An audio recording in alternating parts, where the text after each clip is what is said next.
সুপ্রিয় শিক্ষার্থী বন্ধুরা, আশা করি তোমরা ভালো আছো। আছো তো আমার সঙ্গে নাকি? অনেকদিন পরে তোমাদের সাথে দেখা হচ্ছে, অনেক দিন, সুদীর্ঘ কয়েক মাস পরে। তো দেশ এবং দেশের বাইরে সকল শিক্ষার্থী বন্ধুরা যারা আমাকে শুনছো, তোমাদের সবাইকে শুভেচ্ছা জানাচ্ছি, স্বাগত জানাচ্ছি। আমি Jewel Kibria sir, ambition coaching সেন্টারের পক্ষ থেকে তোমাদেরকে শুভেচ্ছা জানাচ্ছি। ঠিক আছে? তো আমরা ক্লাসে যাব।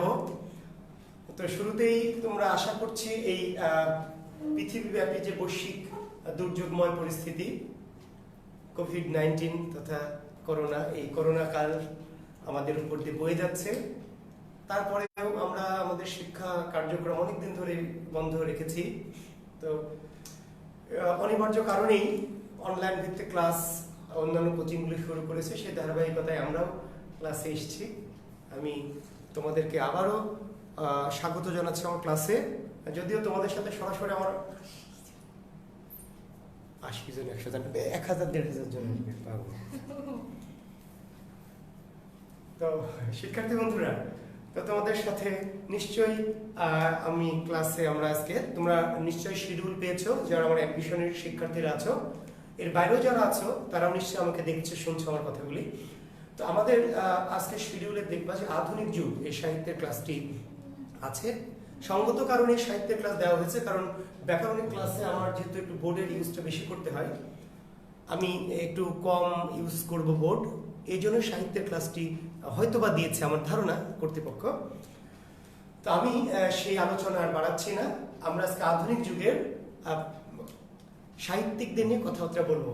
তো শিক্ষার্থী বন্ধুরা, আসলে আমি তো তোমাদের দেখতে পাচ্ছি না, তো দেখতে পেলে আমার ভালো লাগতো, কারণ শিক্ষার্থীদের সামনে নিয়ে সরাসরি ক্লাস আমি খুব উপভোগ করি, এনজয় করি। তো তোমাদের দেখছিও না, তোমাদের চেহারা অনেকদিন দেখিনি।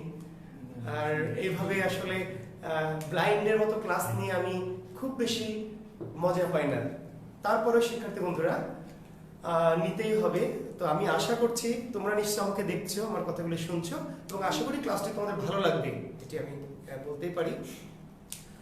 তো আমার প্রিয় অ্যাম্বিশন কোচিং এর শিক্ষার্থী বন্ধুরা, তোমাদের আধুনিক যুগের আমি প্রথম কয়েকটি পর্যায়ে, বিশেষ করে আধুনিক যুগ কিভাবে এলো, আধুনিক যুগটা কেন আধুনিক যুগ, এবং আধুনিক যুগের প্রথম পর্যায়ের বেশ কিছু কথাবার্তা, বিশেষ করে Fort William College, Derozio, Ishwarchandra Vidyasagar, Ishwarchandra Gupta, এইভাবে আধুনিক যুগের প্রাথমিক পর্যায়গুলি কিন্তু তোমাদের সাথে আমি ক্লাসে, সরাসরি ক্লাস যখন আমার হয়েছিল, আমার মনে আছে আমি নিয়েছিলাম, হয়তো 2-4 জন নাও পেয়ে থাকতে পারো।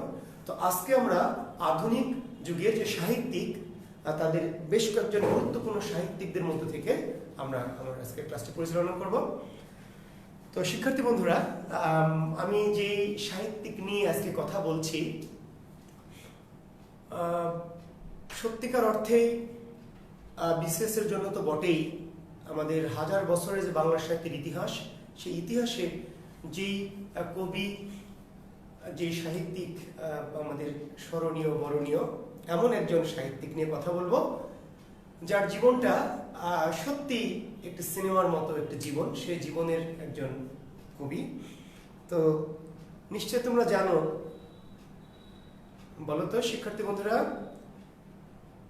বাংলার বাইরন বলা হয় কাকে, জানো তোমরা? বাংলার বাইরন কে? বাংলার Byron Kazi Nazrul, rebel poet বলা হয় বাংলার বাইরন কাজী নজরুল, আমাদের জাতীয় কবি, আমাদের বিদ্রোহী কবি, সাম্যের কবি, মানুষের কবি, দুঃখীর মানুষের কবি। ঠিক আছে? এই কবি নজরুলের জীবনী নিয়ে আজকে তোমাদের সামনে আমি হাজির হয়েছি অনেকদিন পরেই। তো ঠিক আছে, আমরা আর বক্তৃতা না বাড়িয়ে সরাসরি কবি নজরুলের জীবনীতে চলে যাচ্ছি। শিক্ষার্থী বন্ধুরা, কবি নজরুল সম্পর্কে বলতে গেলে আসলে অনেক কথা।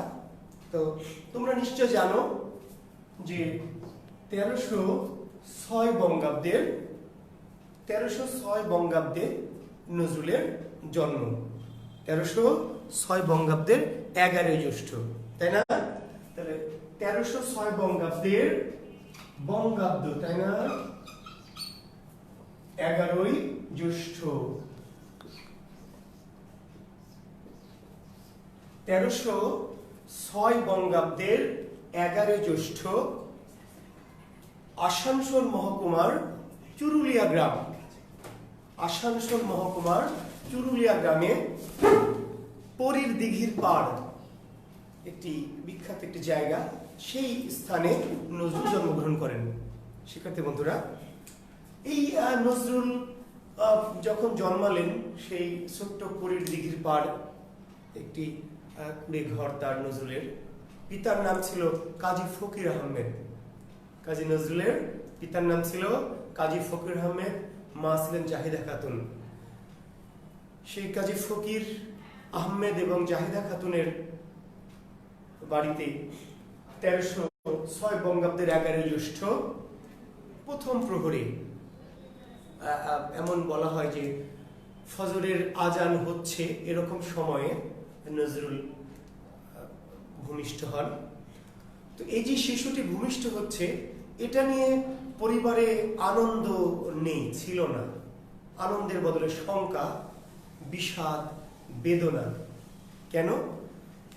এর পূর্বে ফকির এবং জাহিদার এই বাড়িতে আরো 3টি সন্তানের বা কোনো কোনো মতে 4টি সন্তান জাহিদার গর্ভে আসে, কিন্তু এর মধ্যে কোনো সন্তান গর্ভ থেকে এবং 2টি সন্তান প্রসবের পরে মারা যান। তো সেই সময় মনে করতো যে মায়ের সন্তান বাঁচে না, সেই মায়ের সন্তান মানে যে জন্মাবে, 3-4টি সন্তান যখন পরপর মারা গেছে, এই পরিবারটি ধরে নিয়েছে যে এই সন্তানটিও হয়তো বা বাঁচবে না। তো প্রথম প্রহর 11 জ্যৈষ্ঠ প্রথম প্রহরে, মধুমাস, জ্যৈষ্ঠ মধুমাসের এই প্রথম প্রহরে, 11 জ্যৈষ্ঠের প্রথম প্রহরে ফজরের আজানের সময় নজরুল ভূমিষ্ঠ হলেন। গোলগাল মুখ, সুন্দর একদম মানে দেব শিশুর মতো চেহারা, কোকড়ানো চুলগুলি। তো এই নজরুল জন্মানোর পরে পরিবারের উৎকণ্ঠা বেড়ে গেল, এই শিশুটি কখনো মারা যাবে, কিন্তু একটা দৈব ক্রমে, স্রষ্টার ইচ্ছায় এই শিশুটি মারা গেল না, ধীরে ধীরে বেড়ে উঠতে লাগলো এবং জাহেদা এবং ফকির আহমেদের মনের মধ্যে ধীরে ধীরে একটু করে আনন্দের বন্যা বইতে শুরু করলো। কিন্তু এর মধ্যে হঠাৎ করে এই শিশুটি যখন একটু একটু করে বেড়ে উঠছে, তখন দেখা গেল এক সময় অল্প কিছুদিন পরে এই শিশুর নাম রাখা হবে কি, তো শিশুর নাম রাখা হবে কি, এটা নিয়ে অনেক জল্পনা কল্পনা। যদিও কাজী নজরুল নামটা পরবর্তীতে রাখা হয়েছিল, কিন্তু শুরুতে নজরুলকে ডাকা হতো দুঃখ মিয়া নামে। তোমরা নিশ্চয় জানো শিক্ষার্থী বন্ধুরা, নজরুলকে ডাকা হতো দুঃখ মিয়া। কেন দুঃখ মিয়া? এর কারণটি হচ্ছে যে নজরুলের পরিবারে ছিল অভাব, দারিদ্র, কষ্ট। তার পিতা ফকির আহমেদ পাশের মসজিদের ইমামতি করতেন, খুব স্বল্প কিছু হয়তো পেতেন, সেই সংসারে সেই টাকা দিয়ে তাদের সংসার চলত। কাজীগিরি করতেন কেউ কেউ বলেছেন, যদিও কাজীগিরির পেশাটা উনি শেষের দিকে আর তেমন একটু করেননি। তো আর আরেকটি বড় কারণ নজরুলের দুঃখ মিয়া নামের, যে তিনি এই যে কয়েকটি সন্তান মারা যাওয়ার পরে জন্মালেন, আগের যুগে একটু খারাপ নাম বাচ্চাদের রাখা হতো, বিশেষ করে যেই পরিবারের সন্তান মারা যায় খারাপ নাম রাখলে, যেমন ধরো তোমরা সেটা আগের যুগে কালনি, ফেলনি, গুতি, পাঁচি, বুচি, টেপি, এই টাইপের নাম রাখা হতো, যেন জম এই ধরনের নামের বাচ্চাকে সহজে কি না নিয়ে নেয়। তো সুন্দর চেহারা, সুন্দর নাম, এই ধরনের বাচ্চাগুলো জম নিয়ে যেতে পারে, এরকম একটি কুসংস্কার আমরা বলতে পারি। এরকম এ থেকে নজরুলের নাম রাখা হলো দুঃখ মিয়া। সেই দুঃখুর গোল গোল দুটা বড় বড় চোখ, কোকড়ানো কালো ঘন কালো চুল, গোলগাল মুখ, সেই বাচ্চাটি কি যে সুন্দর মায়াবী, কিন্তু চোখ দুটো অশ্রু সজল, একটু দুঃখী, দুঃখ মিয়া। আর এই দুঃখের নামটাকে সার্থক করে সত্যি সত্যি 8 বছর বয়সে কাজী ফকির আহমেদ মারা গেল। 1314 বঙ্গাব্দের এই কাজী ফকির আহমেদ পৃথিবী ছেড়ে চলে গেলেন এই দুঃখী নজরুলকে আরো বেশি দুঃখী করে। এখন নজরুলের সংসারে শুধু দুঃখী নজরুল, দুঃখ মিয়া এবং তার মা জাহেদা। এবং এই যে শিশু নজরুল পিতৃহারা হয়ে আরো অনেক বেশি কষ্টে পড়ে গেলেন, অনেক দুঃখের মধ্যে পড়ে গেলেন যে কিভাবে তার সংসার চলবে। এবং এই শিশু নজরুল ওই বয়সেই তার মায়ের চিন্তা করলেন যে এখন, এবং পাশে তাদের একটি মসজিদ ছিল, সেই মসজিদে সেই দুঃখু বাবার সাথে যখন যেত, বাবা মারা যাওয়ার পরে আবার যেত, সিন্নি আগের যুগে মসজিদে শুক্রবার অন্যান্য দিনে হয়তো সিন্নি পেতে, সিন্নি খাওয়ার লোভে দুঃখ নজরুল মসজিদে গিয়ে বসে থাকতো। এবং সিন্নি পেলে তো সেই সিন্নিটা নিয়ে সে মায়ের সাথে ভাগ করে খাবে। একটু সিন্নি যেদিন একটু বেশি পেত, কি আনন্দ নজরুলের যে আজকে সিন্নি মায়ের সাথে খাবো। তো এই দুঃখ নজরুল তখন মসজিদে গিয়ে আগে বসে থাকে এবং সবার দৃষ্টি আকর্ষণ করার জন্য সে মসজিদটা একটু মুছে দেয়, একটু ঝাড়ু দিয়ে দেয়। তো এইভাবে ঝাড় মসজিদের, এবং নজরুল একটি গানে কিন্তু নজরুল বলেছে যে মসজিদের এই ঝাড়ু বরদান হোক আমারে হাত, খোদা তোমার কাছে এমন আছে। তো নজরুলের কিন্তু এই ছোটবেলায় এই মসজিদ, তার গ্রাম বাড়ির পাশে পরীর দিঘির পাড়ে যে মসজিদটা ছিল সেই মসজিদে তিনি ঝাড়ু মোছা করতেন। এবং ছোট বাচ্চা দুঃখী সবাই জানতো এবং মসজিদে ঝাড়ু মোছা করে বিনিময়ে তাকে একটু সিন্নি বেশি করে দেওয়া হতো। নজরুল সেই লোভে আরো এই কাজগুলি করতেন। হয়তো তাকে কখনো 1-2 পয়সা ওখান থেকে দেওয়া হতো মসজিদের ফান্ড থেকে, যদি ওরকম অর্থে আসলে সে সময় মসজিদের তো তেমন ইনকাম বলতে ছিল না, মানুষের অভাবী দুর্দশাগ্রস্ত মানুষ। একদিন হঠাৎ করে মুয়াজ্জিন আসেননি, যিনি ইমাম তিনি আজান দিয়ে নামাজ পড়তেন। যেহেতু তার আসতে একটু দেরি হয়েছে, তো নজরুল আগেই যায় মসজিদে ঝাড়ু মোছা করে। তো দেরি হয়েছে, নজরুল নির্দিষ্ট সময়ে, শিশু নজরুল 9 বছর বয়সী নজরুল আজান দিয়েছে, আজানের সময় যেতে হয়েছে। এবং সেই আজান শুনে আশেপাশের মানুষ, এমনকি সেই ইমাম, তিনিও খুব মুগ্ধ হলেন। এই শিশু নজরুলের কণ্ঠে, এত সুন্দর সুরেলা কণ্ঠে আজান দিয়েছে সেই বাচ্চাটি। তো তখন থেকে নজরুলকে দায়িত্ব দেওয়া হলো যে তুমি এই মসজিদে আজান দিও। এবং নজরুল কিন্তু শিশুবেলায় মসজিদে আজান দেওয়ার দায়িত্বটা, মুয়াজ্জিন এই কাজটি তিনি পেলেন। এবং সেই সুবাদে মসজিদ থেকে তখন তাকে হয়তো মাসে বা সপ্তাহে 1-2 পয়সা করে দেওয়া হতো, 1-2 আনা 1-2 টাকা দেওয়া হতো। এবং সেটা নজরুল এবং তার মা এইভাবে তাদের জীবন চলছে, প্রচন্ড দারিদ্র্যের সাথে, প্রচন্ড দুঃখের সাথে, কষ্টের সাথে। তো শিশু নজরুল আশেপাশে তার বাচ্চারা, আশেপাশের যারা বাড়ির তারা ছোট বাচ্চারা স্কুলে যায়, বই বগলে নিয়ে হাতে ধরে। আগের যুগে নিশ্চয়ই শিক্ষার্থী বন্ধুরা তোমরা জানো যে আগের যুগে, তোমরা জানো কিনা জানি না, আমাদের সময় দেখেছি আমরা অনেক সময় বাচ্চারা এইভাবে বইটা ছোটবেলায় বুকে নিয়ে, এখন অনেক সময় মাদ্রাসার বাচ্চাদের দেখি যে যারা কোরআন এরকম করে নিয়ে যায়, বা আমসিপাড়া বইগুলি। তো আগের যুগে এই স্কুল কলেজের বইগুলি বাচ্চারা এইভাবে নিয়ে যেত। তো নজরুল এটা দেখে খুবই তার ভালো লাগে, তার খুব ইচ্ছা করে সে পড়াশোনা করবে, কিন্তু কে তাকে স্কুলে নিয়ে যাবে, কে তাকে পড়াবে। তো এই শিশু নজরুল তখন অন্য বাচ্চাদের ছেঁড়া বই কিংবা রাস্তায় পড়ে থাকা একটা বইয়ের পাতা, এগুলি কুড়িয়ে নিয়ে এসে সে পড়ত। এমনও শোনা যায়, ঠিক এটা নিয়ে অনেক জীবনী নিয়ে একাধিক একটা মত আছে, সে নাকি জোনাকির আলো, জোনাকগুলো ধরে বয়ামে ঢুকিয়ে সে আলো দিয়েও নাকি রাতে পড়তো। দিনে তো এই ছেঁড়া করে একটা পাতা কোথাও পেয়েছে, একটা কারো কাছ থেকে একটা ছেঁড়া বই চেয়ে নিয়েছে। এই দৃশ্যটা যখন আশেপাশের মানুষজন দেখলো, তখন খুবই বিমোহিত হলো তারা। এই দুঃখের প্রতি তাদের খুবই একটা মমত্ববোধ ছিল, কারণ এই যে মায়াবী দুঃখের যে চেহারা, এই চেহারাটা থেকে তাকিয়ে সবাই খুবই মুগ্ধ হতো। এবং ছোট্ট বাচ্চা, সে ছোটবেলা থেকেই খুবই একটা অশ্রু সজল, তার চোখ দুটি ডাগর ডাগর দুটি চোখ, এটা খুবই মানুষকে বিমোহিত করত।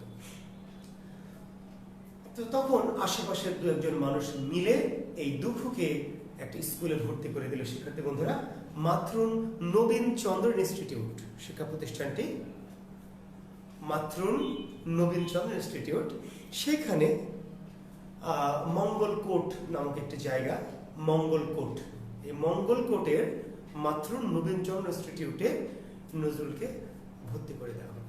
তো শিশু নজরুল মহা খুশি, সে স্কুলে যায়, বই তার নাই, তাতে কি, সে ওই যে ছেঁড়া কাগজগুলি পায় সেগুলি হয়তো নিয়ে বা আশেপাশের মানুষের বাচ্চাদের দু একটি বই নিয়ে সে তাদের সাথে স্কুলে যায়, পড়াশোনা করে এবং ফাঁকে ফাঁকে সে মসজিদে গিরি করে, মসজিদে ঝাড়ু পোছার কাজ করে।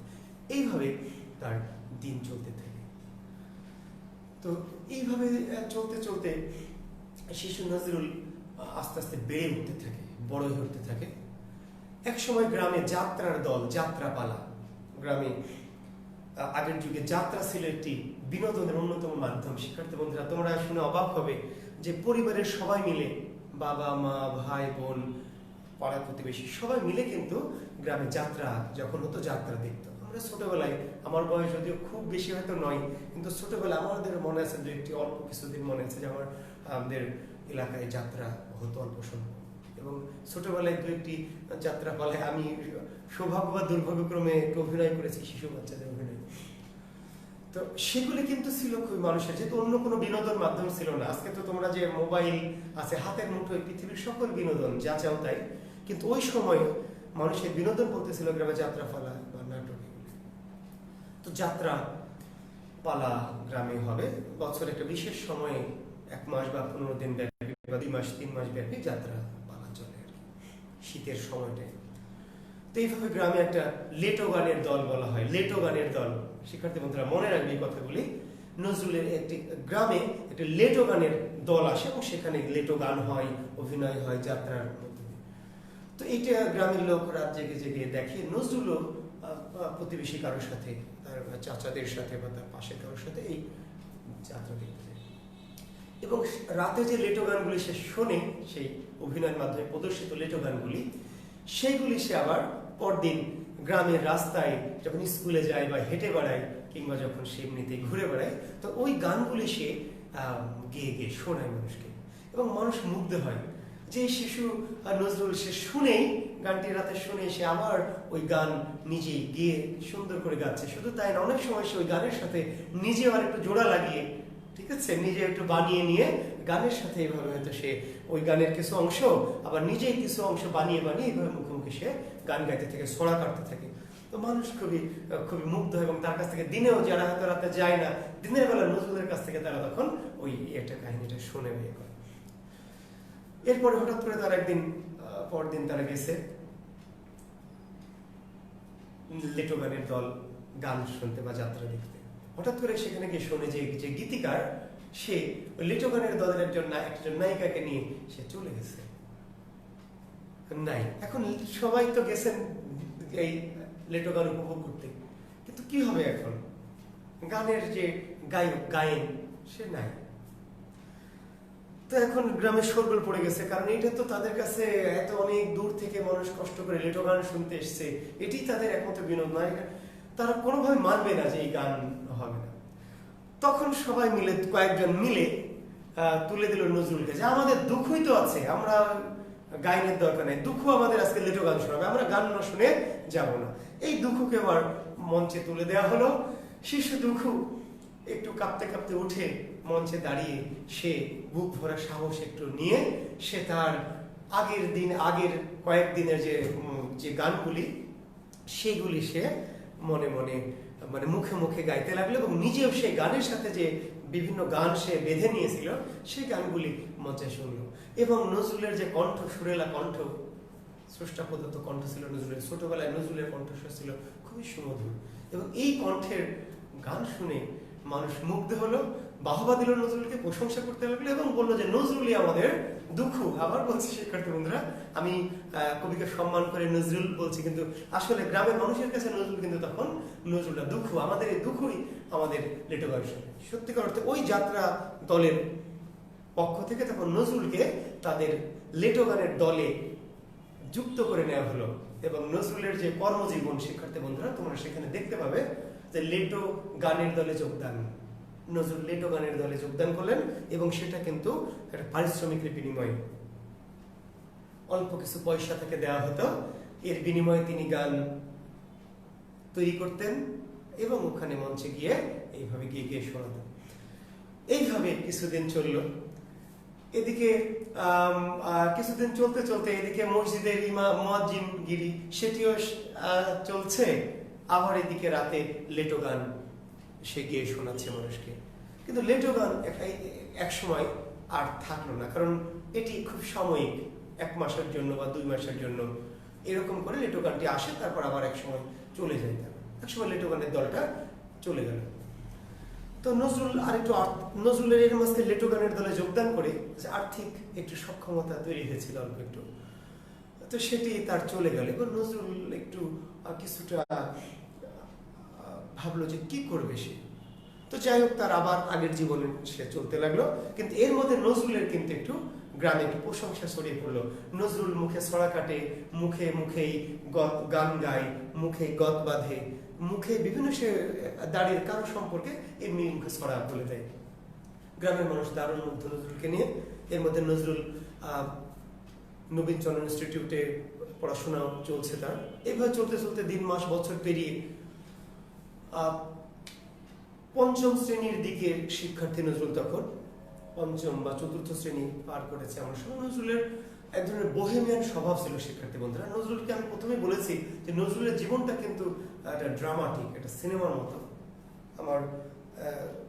তোমরা জানো যে কানাডাতে নজরুলকে নিয়ে চলচ্চিত্র নির্মিত হয়েছে, rebel point, Nazrul rebel point এই নামে আমি যদি ভুল না করি। তো আমাদের দেশে নজরুলকে নিয়ে কিন্তু এরকম কোনো সত্যিকার অর্থেই নজরুলের জীবন ভিত্তিক একটি ভালো চলচ্চিত্র কিন্তু হওয়া উচিত ছিল, হয়নি, হয়তো কেউ করেনি আর কি। তো আমি বলেছি এর আগে যে আমার যদি সামর্থ্য হয় বা আমার সে সুযোগ এলে আমি নজরুলের জীবন নিয়ে একটি চলচ্চিত্র নির্মাণ করব, সেটি পরিকল্পনা আমার আছে। তো আমি এই প্রসঙ্গটা এই জন্য বলছি যে নজরুলের জীবনটা খুবই, তো নজরুলের যে বোহেমিয়ান স্বভাব, অনেক কবিদের ভিতরে এটা ছিল, অনেক মানুষের মধ্যেও থাকে এক ধরনের বোহেমিয়ান, ভবঘুরে, যাকে আমরা একটু গ্রাম্য ভাষায় বলে ভবঘুরে, একটু সাহিত্যিক ভাষায় বলে আমরা বোহেমিয়ান স্বভাব। তো নজরুল হঠাৎ করেই একদিন ঘুরতে ঘুরতে সে গ্রাম ছেড়ে চলে গেল। কোথায় চলে গেল? তার যে উপজেলা সদর, কোথায় বলো? নজরুলের বর্ধমান জেলার আসানসোল মহকুমা, এটাকে আমরা তখন মহকুমা বলছি। এই আসানসোল মহকুমা সদরে নজরুলের বাড়ি। তো মহকুমা সদর থেকে কি আসানসোল মহকুমার চুরুলিয়া গ্রাম, পুরীর দিঘির পাড়, নজরুলের চুরুলিয়া গ্রাম থেকে শহরে অর্থাৎ আসানসোল মহকুমায় চলে এলো হেঁটে হেঁটে। ওইভাবে যেভাবে পরনে একটা কাপড় ছিল, এইভাবে ছোট বাচ্চা সে চলে এলো। এসে এখানে খুবই শ্রান্ত ক্লান্ত হয়েছে সে, সারাদিন হেঁটে ঘুরে ঘুরে সে এসছে। এসে একটা দোকানে তার খুব ক্ষুধাও লেগেছে, তার তৃষ্ণা ক্ষুধায় ছোট বাচ্চা খুবই অস্থির। একটি রুটির দোকানে গিয়ে সে রুটি চাইল, যে আমাকে একটু রুটি দেন, আমি খাই, খুব ক্ষুধা লেগেছে। ছোট একটি বাচ্চা, এত সুন্দর ডাগর ডাগর চোখ, এত সুন্দর চাহনি, এত সুন্দর মুখ গোলগাল। তো দোকানের খুব মায়া হলো, বললো যে বাবা তুমি কোথা থেকে এসছো? চুরুলিয়া থেকে এসছো, এত দূর, তুমি আর বাবা মা? আমার বাবা নেই, বাবা মারা গেছে। তখন রুটি তাকে খেতে দিল, মিষ্টি খেতে দিল। তো তুমি কোথায় থাকবে এখানে? সন্ধ্যা সমাগত প্রায়। আমার তো এখানে থাকার, আমি জানি না কোথায় থাকি। তখন এই দোকানে তাকে বললো যে তুমি তাহলে আমার দোকানেই থাকো বাবা, আমার দোকানেই তুমি কাজ করবে, বিনিময়ে তোমাকে আমি খেতে দেব, তুমি আমার দোকানে খাবে, থাকবে এবং আমার দোকানে কাজ করবে। শিক্ষার্থী বন্ধুরা, নজরুলের যে তার কর্মজীবন, সেখানে নিশ্চয় তোমরা জানো যে নজরুল কি আসানসোলে একটি রুটির দোকানে, ময়রার দোকানে কাজ করতেন। এই সেই আসানসোলে ময়রার দোকান, ময়রা মানে যারা ময়দা দিয়ে রুটি, পাউরুটি, মিষ্টান্ন এগুলো তৈরি করে, দেখুন ময়রা। এই ময়রার দোকানে এবার নজরুল কাজ নিল। তার কাজ খাবার পরিবেশন করা, প্লেটগুলো নিয়ে আসা, পানি টানি দেওয়া, এরকম কাজগুলি সে করতো, একটু মুছে টুছে দেওয়া। এইভাবে সে ওখানে কাজ করে এবং খায়। পাশাপাশি যে বিভিন্ন কাগজপত্র যেগুলো হয়তো হোটেলের ওখানে থাকতো, এই কাগজগুলি নিয়ে সে অবসর সময় গুছিয়ে রাখতো, কাজের সময় গুছিয়ে রাখতো এবং অবসর সময় সে এই কাগজগুলি নিয়ে বসে বসে পড়তো। পড়ার প্রতি ছিল কেন জানি তার অসীম একটা ভালোবাসা, তাই না? তোমরা যেটি করতে চাও না, পড়ার প্রতি ভালোবাসা একদমই নাই। সকল কিছুর প্রতি ভালোবাসা আছে, শুধু পড়ার প্রতি নাই। তো যারা মহামানব মনীষী, তাদের একাডেমিক্যালি তাদের পাঠ্য ওই অর্থে না থাকলেও তাদের পড়ার প্রতি কিন্তু একজন প্রচুর স্পৃহা ছিল। তো নজরুল ওই সারাদিন হাড়ভাঙা পরিশ্রমের পরে সে অবসর সময় বসে দোকানের আলোতে বা বাইরের ল্যাম্প পোস্টের আলোর নিচে বসে বসে সে অবসর সময় রাতে সন্ধ্যা করে সেই ওই ছেঁড়া কাগজ বা কোনো একটা ছেঁড়া বই, অনেক সময় যখন মিষ্টি দেয় কিংবা অনেক সময় বিস্কিট বা এরকম গ্রামে কিছু জিনিস দেয়, তখন কাগজের উপর করে দেওয়া হয়। সেই লিখিত কাগজগুলি কিংবা ছেঁড়া ফোড়া বইয়ের পাতাগুলি নজরুল সযত্নে ফেলে না দিয়ে গুছিয়ে রেখে সেটা সে আবার পড়ত। তো ওই দোকানে যাতায়াত করতেন একজন police inspector Rafizuddin Ahmed. Police inspector Rafizuddin Ahmed তিনি ওই এলাকার দায়িত্বে ছিলেন। তো তিনি ওই হোটেলে কখনো সখনো, যেহেতু তার বাড়ি ছিল ময়মনসিংহের দরিরামপুর, তো তিনি বাচ্চাটিকে কয়েকদিন ধরে খেয়াল করছেন এবং খুব তার এই বাচ্চাটিকে দেখে তো জিজ্ঞেস করলো দোকানিকে যে বাচ্চাটি, তো যে বাচ্চাটি জানতে পারলো সে বাচ্চাটির বাবা নেই, এতিম, খুবই দুঃখী, সে এই দোকানে কাজ করে। এই যে পড়াশোনার প্রতি তার প্রচন্ড স্পৃহা, এরকম একটা ছোট বাচ্চা তো পড়াশোনা, তখন তার খুব মায়া হলো। তিনি একদিন দোকানিকে বললেন যে বাচ্চাটিকে আমি নিয়ে যেতে চাই, এরকম একটি সুন্দর বাচ্চা, একটু পড়াশোনা যদি করানো যায় তাহলে বাচ্চাটি ভবিষ্যৎ অনেক ভালো করবে, একটু সুযোগ দিলে। দোকানি নজরুলের প্রতি মায়া পড়ে গিয়েছিল যদিও, কিন্তু নজরুলের বড় ভার কথা ভেবে তিনি তখন সেই পুলিশ ইন্সপেক্টর রফিজউদ্দিন আহমেদের হাতে নজরুলকে তুলে দিলেন। শিশু নজরুল চলে গেলেন ময়মনসিংহের কাজীর শিমলা, ময়মনসিংহের কাজীর শিমলায়। সেখানে গিয়ে কাজীর শিমলায় সেখানে গিয়ে নজরুলকে ভর্তি করে দেওয়া হলো দরিরামপুর হাই স্কুল। ষষ্ঠ শ্রেণীতে নজরুলকে ওখানে গিয়ে ভর্তি করে দিলেন রফিজউদ্দিন আহমেদ। দরিরামপুর হাই স্কুলে নজরুল ভর্তি হলো ষষ্ঠ শ্রেণীতে। ওই গ্রামে নজরুল রফিজউদ্দিন আহমেদের বাড়িতে থাকে, সেখানে খায়, স্কুলে যায়। কিন্তু পাড়াময় সে ঘুরে বেড়ায়। স্কুলে যাওয়ার পথে গ্রামের যত বাড়ি পড়ে নজরুল, আর এই যাওয়ার পথে মুখে মুখে ছড়া কাটে, মুখে মুখে সুন্দর গান গায়, সুন্দর গজল বলে। মানুষ খুবই মুগ্ধ, এত সুন্দর ফুটফুটে একটা চেহারার, কোকড়ানো চুলের, গোল মুখের, মায়াবী চোখের একটি ছেলে গ্রামে এসছে। তো আর সবার সাথে এত হেসে এত মিষ্টি মুখে কথা বলে, বুকে অনেক অযুত দুঃখ জমানো নজরুলের, কিন্তু তার মুখটায় হাসি ভরা। গ্রামের পথে যেতে যেতে নজরুল সবার সাথে, স্কুলে যাওয়ার পথে সে সবার সাথে কথা বলে যায়, হেসে খেলে গল্প করে আবার আসার পথে। এইভাবে তার দিন কেটে যায়। গ্রামের অনেক সবারই তার প্রতি মায়াও পড়ে যায়, সে এই পাড়া পাড়া ঘুরে বেড়ায়। এইভাবে 1-2 বছর নজরুল থাকলেন সেখানে।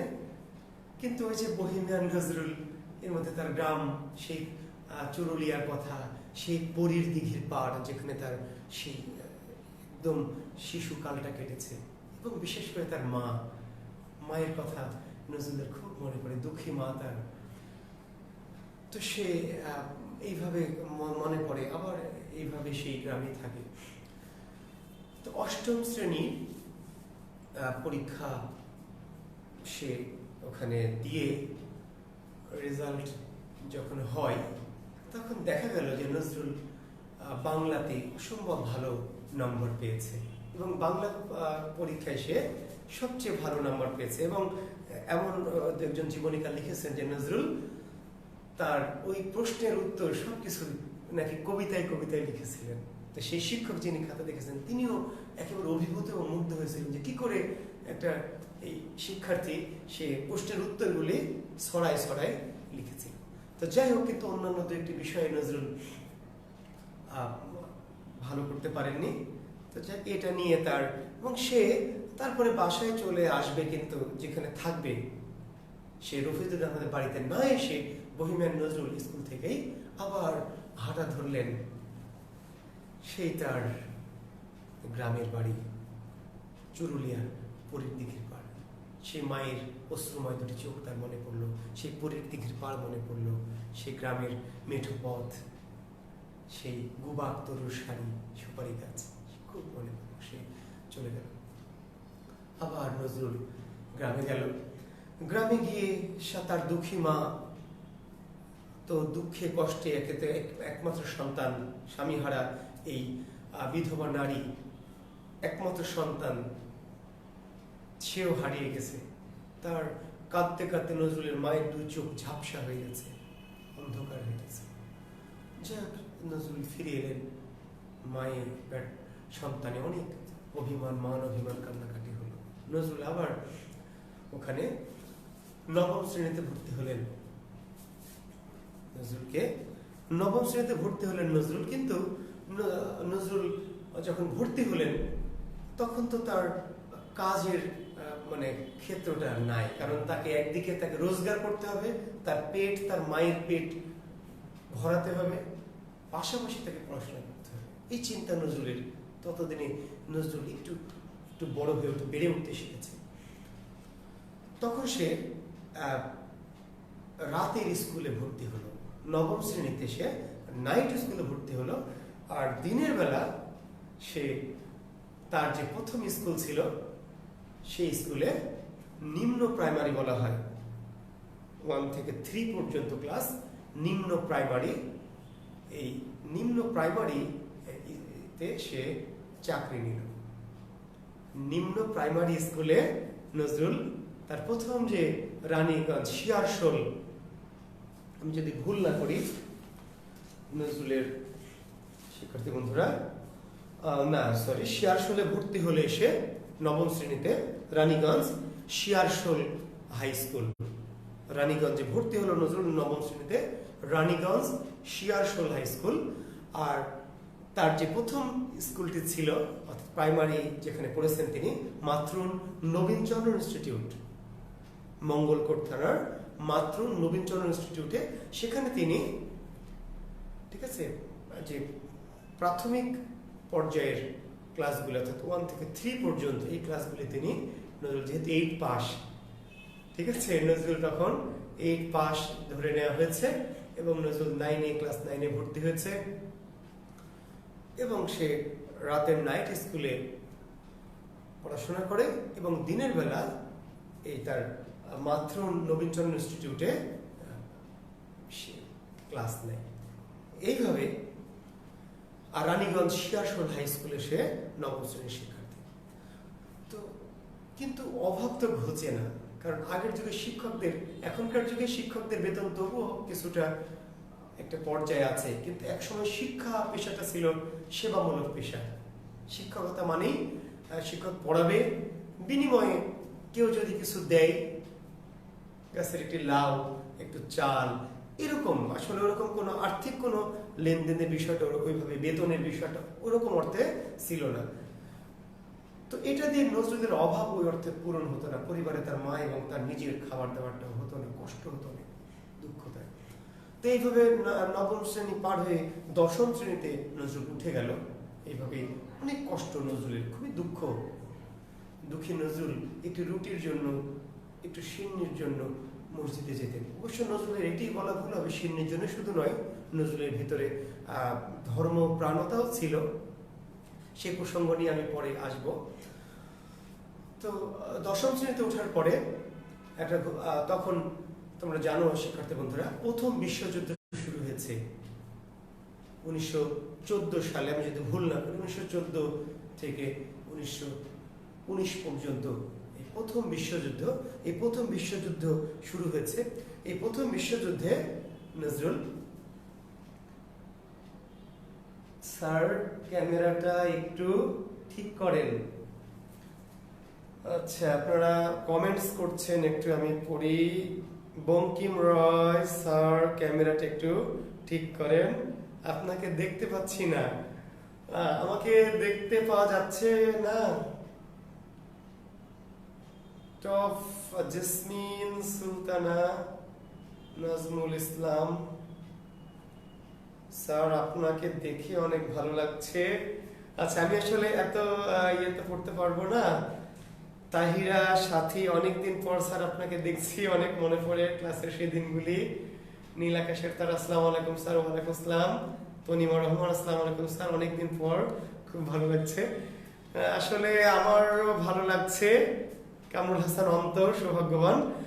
অনেক অনেক কমেন্টস, শত শত কমেন্টস। আমি কমেন্টস পড়ছি না, ঠিক আছে, সব কমেন্টস আমি পড়ছি না। শিক্ষার্থী বন্ধুরা, তোমাদের অনেক আসলে আমি খুবই ফিল করি, মিস করি। তোমরা যারা আমাকে জানো, তোমাদের ভালোবাসা নিয়ে আমি এই জুয়েল কিবরিয়া হয়েছি। তো আমি তোমাদেরকে খুবই মিস করছি। তোমরা আমাকে দেখতে পাচ্ছ, সেটা ক্যামেরার মধ্যে হলেও আমি তোমাদেরকে দেখতে পাচ্ছি না। এটি আমার দুঃখ খুবই, কারণ শিক্ষার্থীদের অনেকদিন দেখিনি। শিক্ষার্থীরা আমার প্রাণ, আমার জীবনের, আমার পরিবারটা বাদ দিলে বাকি পুরোটা অংশ কিন্তু আমার শিক্ষার্থীরা। তো সেই আমার জীবনের একটি বিশাল অংশ, অনেক গুরুত্বপূর্ণ একটা অংশ শিক্ষার্থী। তাদের সাথে আমার অনেকদিন দেখা নাই, তাদের সেই মায়াবী মুখগুলো দেখতে পাচ্ছি না। এটা আমার জন্য খুব কষ্টের। আমি দোয়া করে আশীর্বাদ করি পৃথিবীতে এই দুর্যোগটা কেটে যাবে, শীঘ্রই তোমাদের সাথে আমার দেখা ঘটবে। অনেক কমেন্টস আরও প্রতিনিয়ত আসছে। আমি সবার কাছেই দুঃখ প্রকাশ করছি। সব কমেন্টসে আমি যাচ্ছি না, আমি পরে হয়তো দেখবো তোমাদের কমেন্টসগুলি।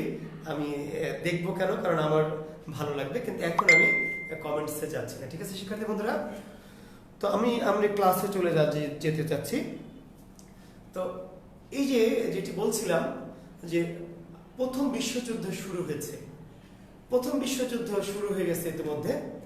তো 1917 সালের দিকে একটা বাঙালি থেকে সৈনিক হিসাবে নিয়োগ দেওয়া হবে।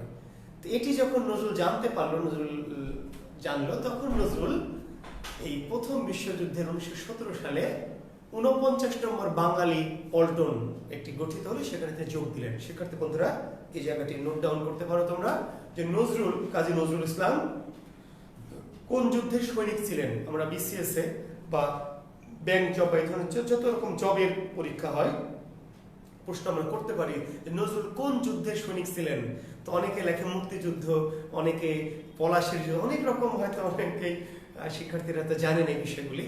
তো নজরুল কিন্তু প্রথম বিশ্বযুদ্ধের সরাসরি সৈনিক হিসেবে তিনি 49 নম্বর বাঙালি পল্টন, বেঙ্গলি প্লাটুনে তিনি যোগদান করেছিলেন, এবং সৈনিক হিসাবে তাকে করাচিতে পাঠানো হয়েছিল যুদ্ধ করার জন্য। সম্মুখ সমরে তিনি যুদ্ধ করার জন্য পাকিস্তানের করাচিতে তাদের যে রেজিমেন্ট ছিল সেখান থেকে পাঠানো হয়েছিল।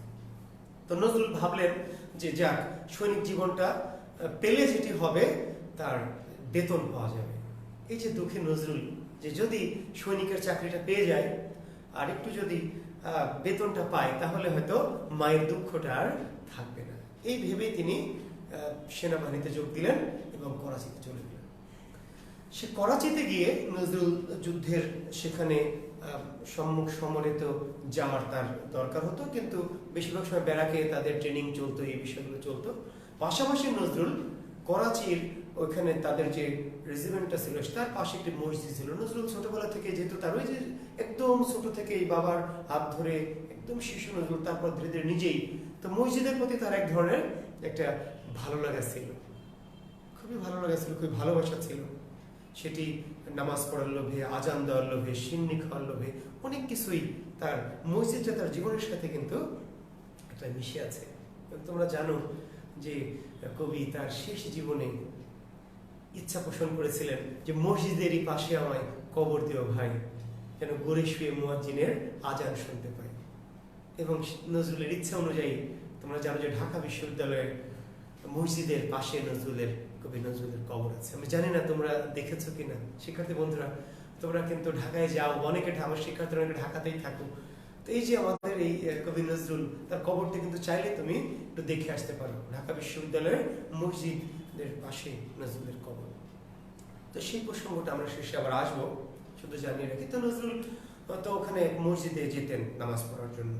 তো সেখানে একজন মৌলভী সাহেব ছিলেন সেই মসজিদে। এই যে যুবক, ততদিনে নজরুল 1917 সাল, তার মানে 1899 সালে নজরুলের যদি জন্ম হয়, তার 1917 সালে 18 বছরের টকবগে যুবক, তরুণ যুবক নজরুল। তো একটু যুবক ছেলে মসজিদে নিয়মিত আসে, নামাজ পড়ে, তো এবং আগে আসে, সে সবার পরে যায়। তো স্বাভাবিকভাবে সঙ্গত কারণেই মসজিদের ইমামের দৃষ্টিতে পড়ে যায় এবং এই বাচ্চাটি মসজিদে বসে মসজিদের সেলফে রাখা বিভিন্ন হাদিসের বই বা বিভিন্ন বইগুলো নিয়ে পড়ে। ইমামের সাথে তার সখ্যতা তৈরি হয় এক সময় এবং এই ইমামের কাছ থেকে নজরুল আরবি ফার্সি বিভিন্ন কাহিনী শুনতে শুরু করেন। নজরুলের জীবনে সাহিত্যিক জীবনে এই বিষয়টি খুব কাজে লেগেছিল। তোমরা জানো যে নজরুলের জীবনে আরবি ফার্সি ভাষা সাহিত্যিক জীবনে বিশেষ করে তার সাহিত্য রচনার ক্ষেত্রে আরবি ফার্সি এই ভাষা দুটি কিন্তু নজরুলের জীবনে একটা ব্যাপক প্রভাব বিস্তার করেছিল। তো তার কিন্তু সূত্রপাত যদিও আগে থেকেই তার আরবি ফার্সি ভাষায় একটু একটু দখল শুরু হয়েছিল, কিন্তু এইখানে এসে এই মসজিদের যে ইমাম সাহেব ছিলেন তার সাথে নজরুলের যে সখ্যতা শুরু হলো এবং তার কাছ থেকে তিনি হাফিজ, তার কাছ থেকে তিনি ওমর খৈয়াম, এই সমস্ত বড় বড় মনীষীদের সাহিত্য, তাদের ভাব, তাদের দর্শন এবং ইসলামী বিভিন্ন বিষয়গুলো নিয়ে তার সাথে কথাবার্তা বলতেন, আলাপ করতেন, আলোচনা করতেন, অনেক গভীর রাত ধরে এগুলো করতেন। এইভাবে নজরুলের আরবি ফার্সি সাহিত্যের ব্যাপক দখল তৈরি হয় এবং নজরুল আস্তে আস্তে এক সময়, আপনারা জানেন শিক্ষার্থী বন্ধুরা, হাবিলদার পদে উন্নীত হয়েছিলেন নজরুল, অর্থাৎ তার প্রমোশন হয়েছিল, তিনি সৈনিক পদে যোগদান করেছিলেন এবং নজরুল সেখান থেকে প্রমোশন পেয়ে হাবিলদার এই পদটি তিনি অর্জন করেছিলেন। তো হাবিলদার হওয়ার পরে নজরুলের আরো একটু বেশি সুযোগ তৈরি হয়েছিল এবং তিনি বেশি সময় মসজিদের এসে কাটাতেন এবং ইমামের সাথে গল্প করতেন আর নিজেই ফার্সি সাহিত্য পড়তেন, আরবি সাহিত্য পড়তেন। যেখানে তিনি সমস্যা হতো তিনি ওই হুজুরের কাছ থেকে সেগুলো ব্যাখ্যা বিশ্লেষণ করে বুঝিয়ে নিতেন। এইভাবে একসময় নজরুল নিজেই তখন একটু কবিতা লেখা শুরু করলো এবং শুরুটা নজরুলের, তোমার শিক্ষার্থী বন্ধুরা, প্রথম যে লেখাটি নজরুলের প্রকাশিত হয় সেই রচনাটির নাম কি জানো তোমরা শিক্ষার্থী বন্ধুরা?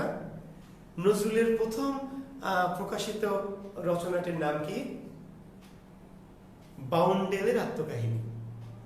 নজরুল এই বাউন্ডেলের আত্মকাহিনী, এটি কিন্তু নজরুলের অনেকটা নিজেরই জীবনের একটি অংশ।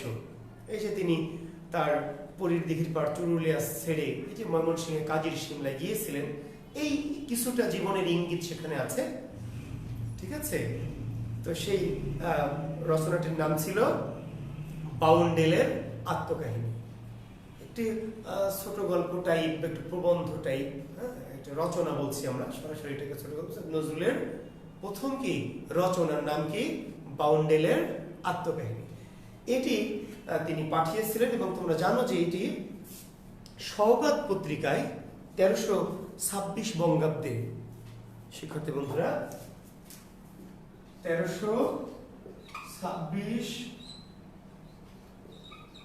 বঙ্গাব্দে সওগাত পত্রিকায় এই বাউন্ডেলের আত্মকাহিনী প্রথম প্রকাশিত হয়, ঠিক আছে? তাহলে নজরুলের প্রথম প্রকাশিত রচনার নাম কি? বাউন্ডেলের আত্মকাহিনী।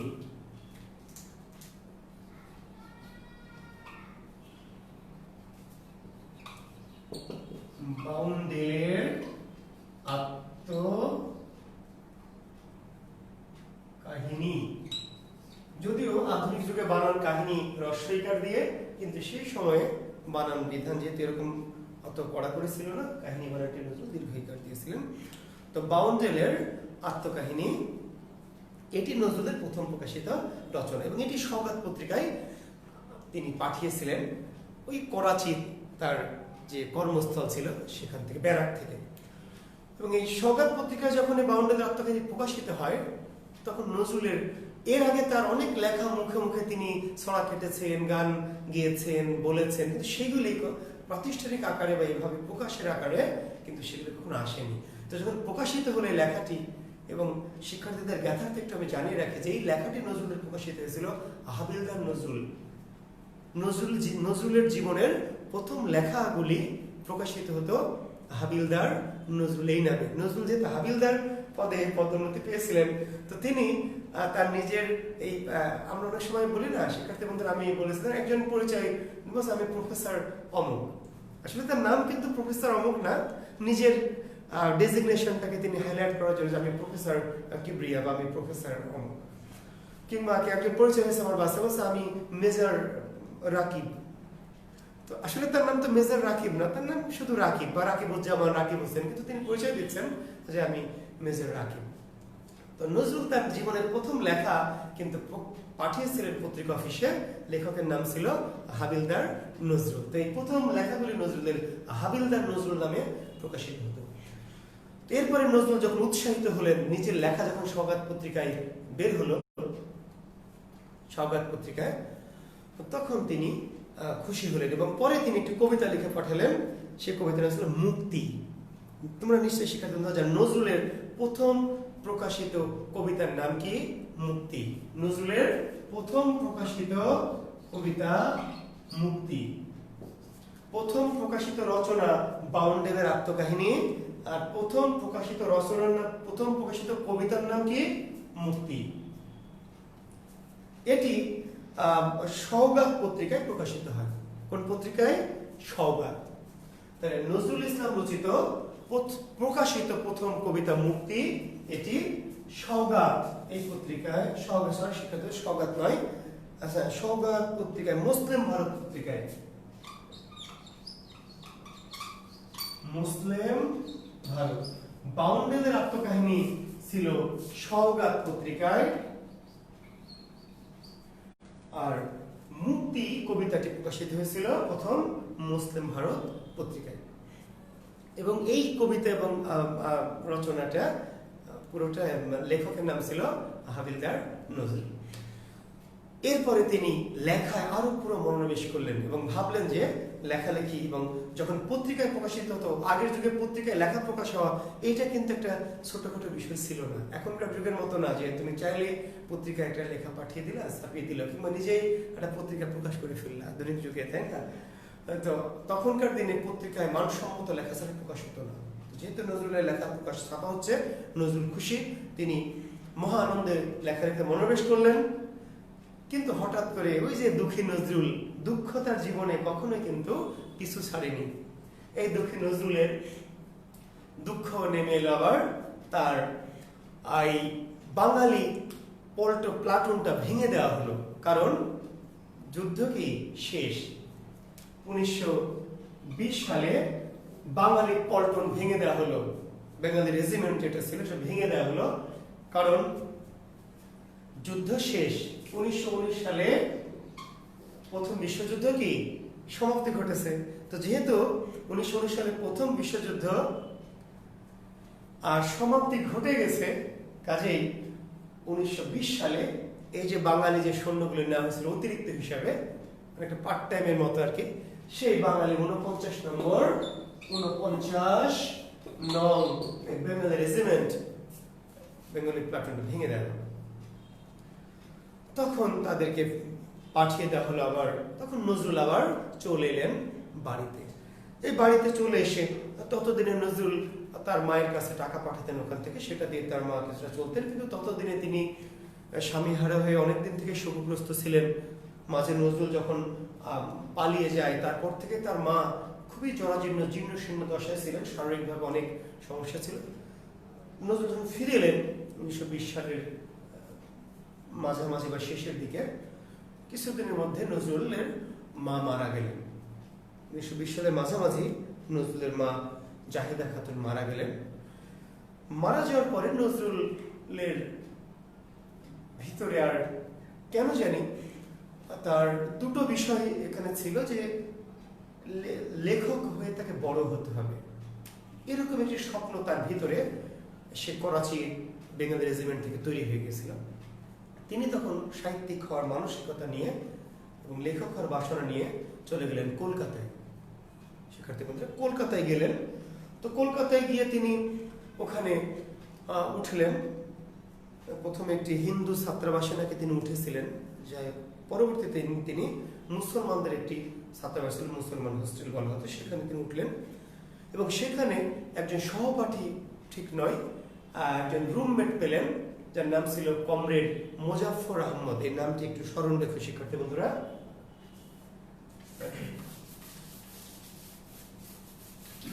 কমরেড মোজাফফর আহমেদ, কমরেড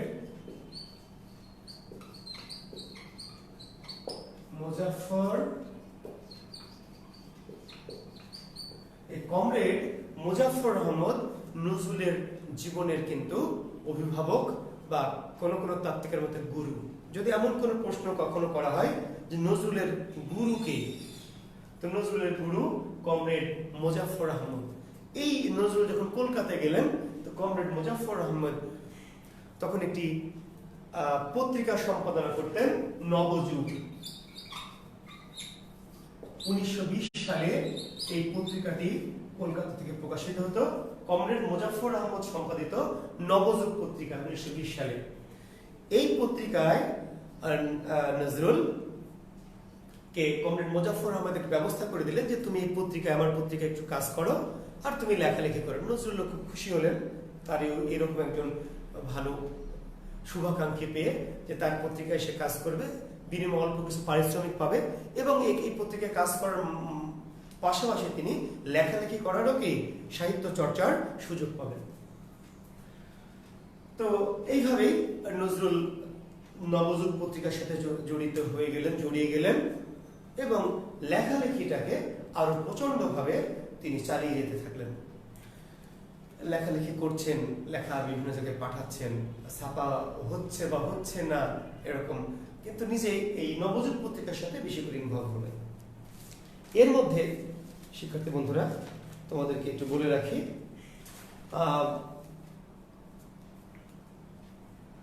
1921 সালের দিকে, 1921 সালে তিনি কলকাতায় আছেন, লেখালেখি করছেন, বিভিন্ন পত্রিকায় কাজ করছেন। নজরুলের জীবনে একটা হঠাৎ করে তিনি একটা রাতে ঘুমিয়ে আছেন নজরুল, কমরেড মোজাফফর আহমদ। একই রুমে দুইজন থাকতেন আর কি, মেসের মতো। তোমরা যারা মেসে থাকো, ওইটি মুসলিম মেস ছিল। আগের যুগে হিন্দু এবং মুসলমানদের আলাদা আলাদা মেস থাকতো। তো রাতে নজরুলের ঘুম ভেঙে গেল। 1921 সালে ঘটনাটি বলছি আমি। 1921 সালের ডিসেম্বরের শেষ সপ্তাহে, একটু তারিখটা নিয়ে দ্বিমত আছে তাত্ত্বিকদের মধ্যে, তবে এটি নিশ্চিত 1921 সালের ডিসেম্বরের শেষ সপ্তাহে কোনো একদিন, 28 ডিসেম্বর, 29 ডিসেম্বর, এমন কেউ কেউ বলেছেন আর কি, নজরুলের রাতে ঘুম ভেঙে গেল। নজরুল ঘুম থেকে উঠলেন, উঠে সারা রাত ধরে একটি কবিতা লিখলেন। ফজরের আজান পড়ল, মোজাফফর আহমেদকে ডেকে তুললেন নজরুল। তো মোজাফফর আহমেদ, নজরুল বললেন যে আমি একটা কবিতা লিখেছি,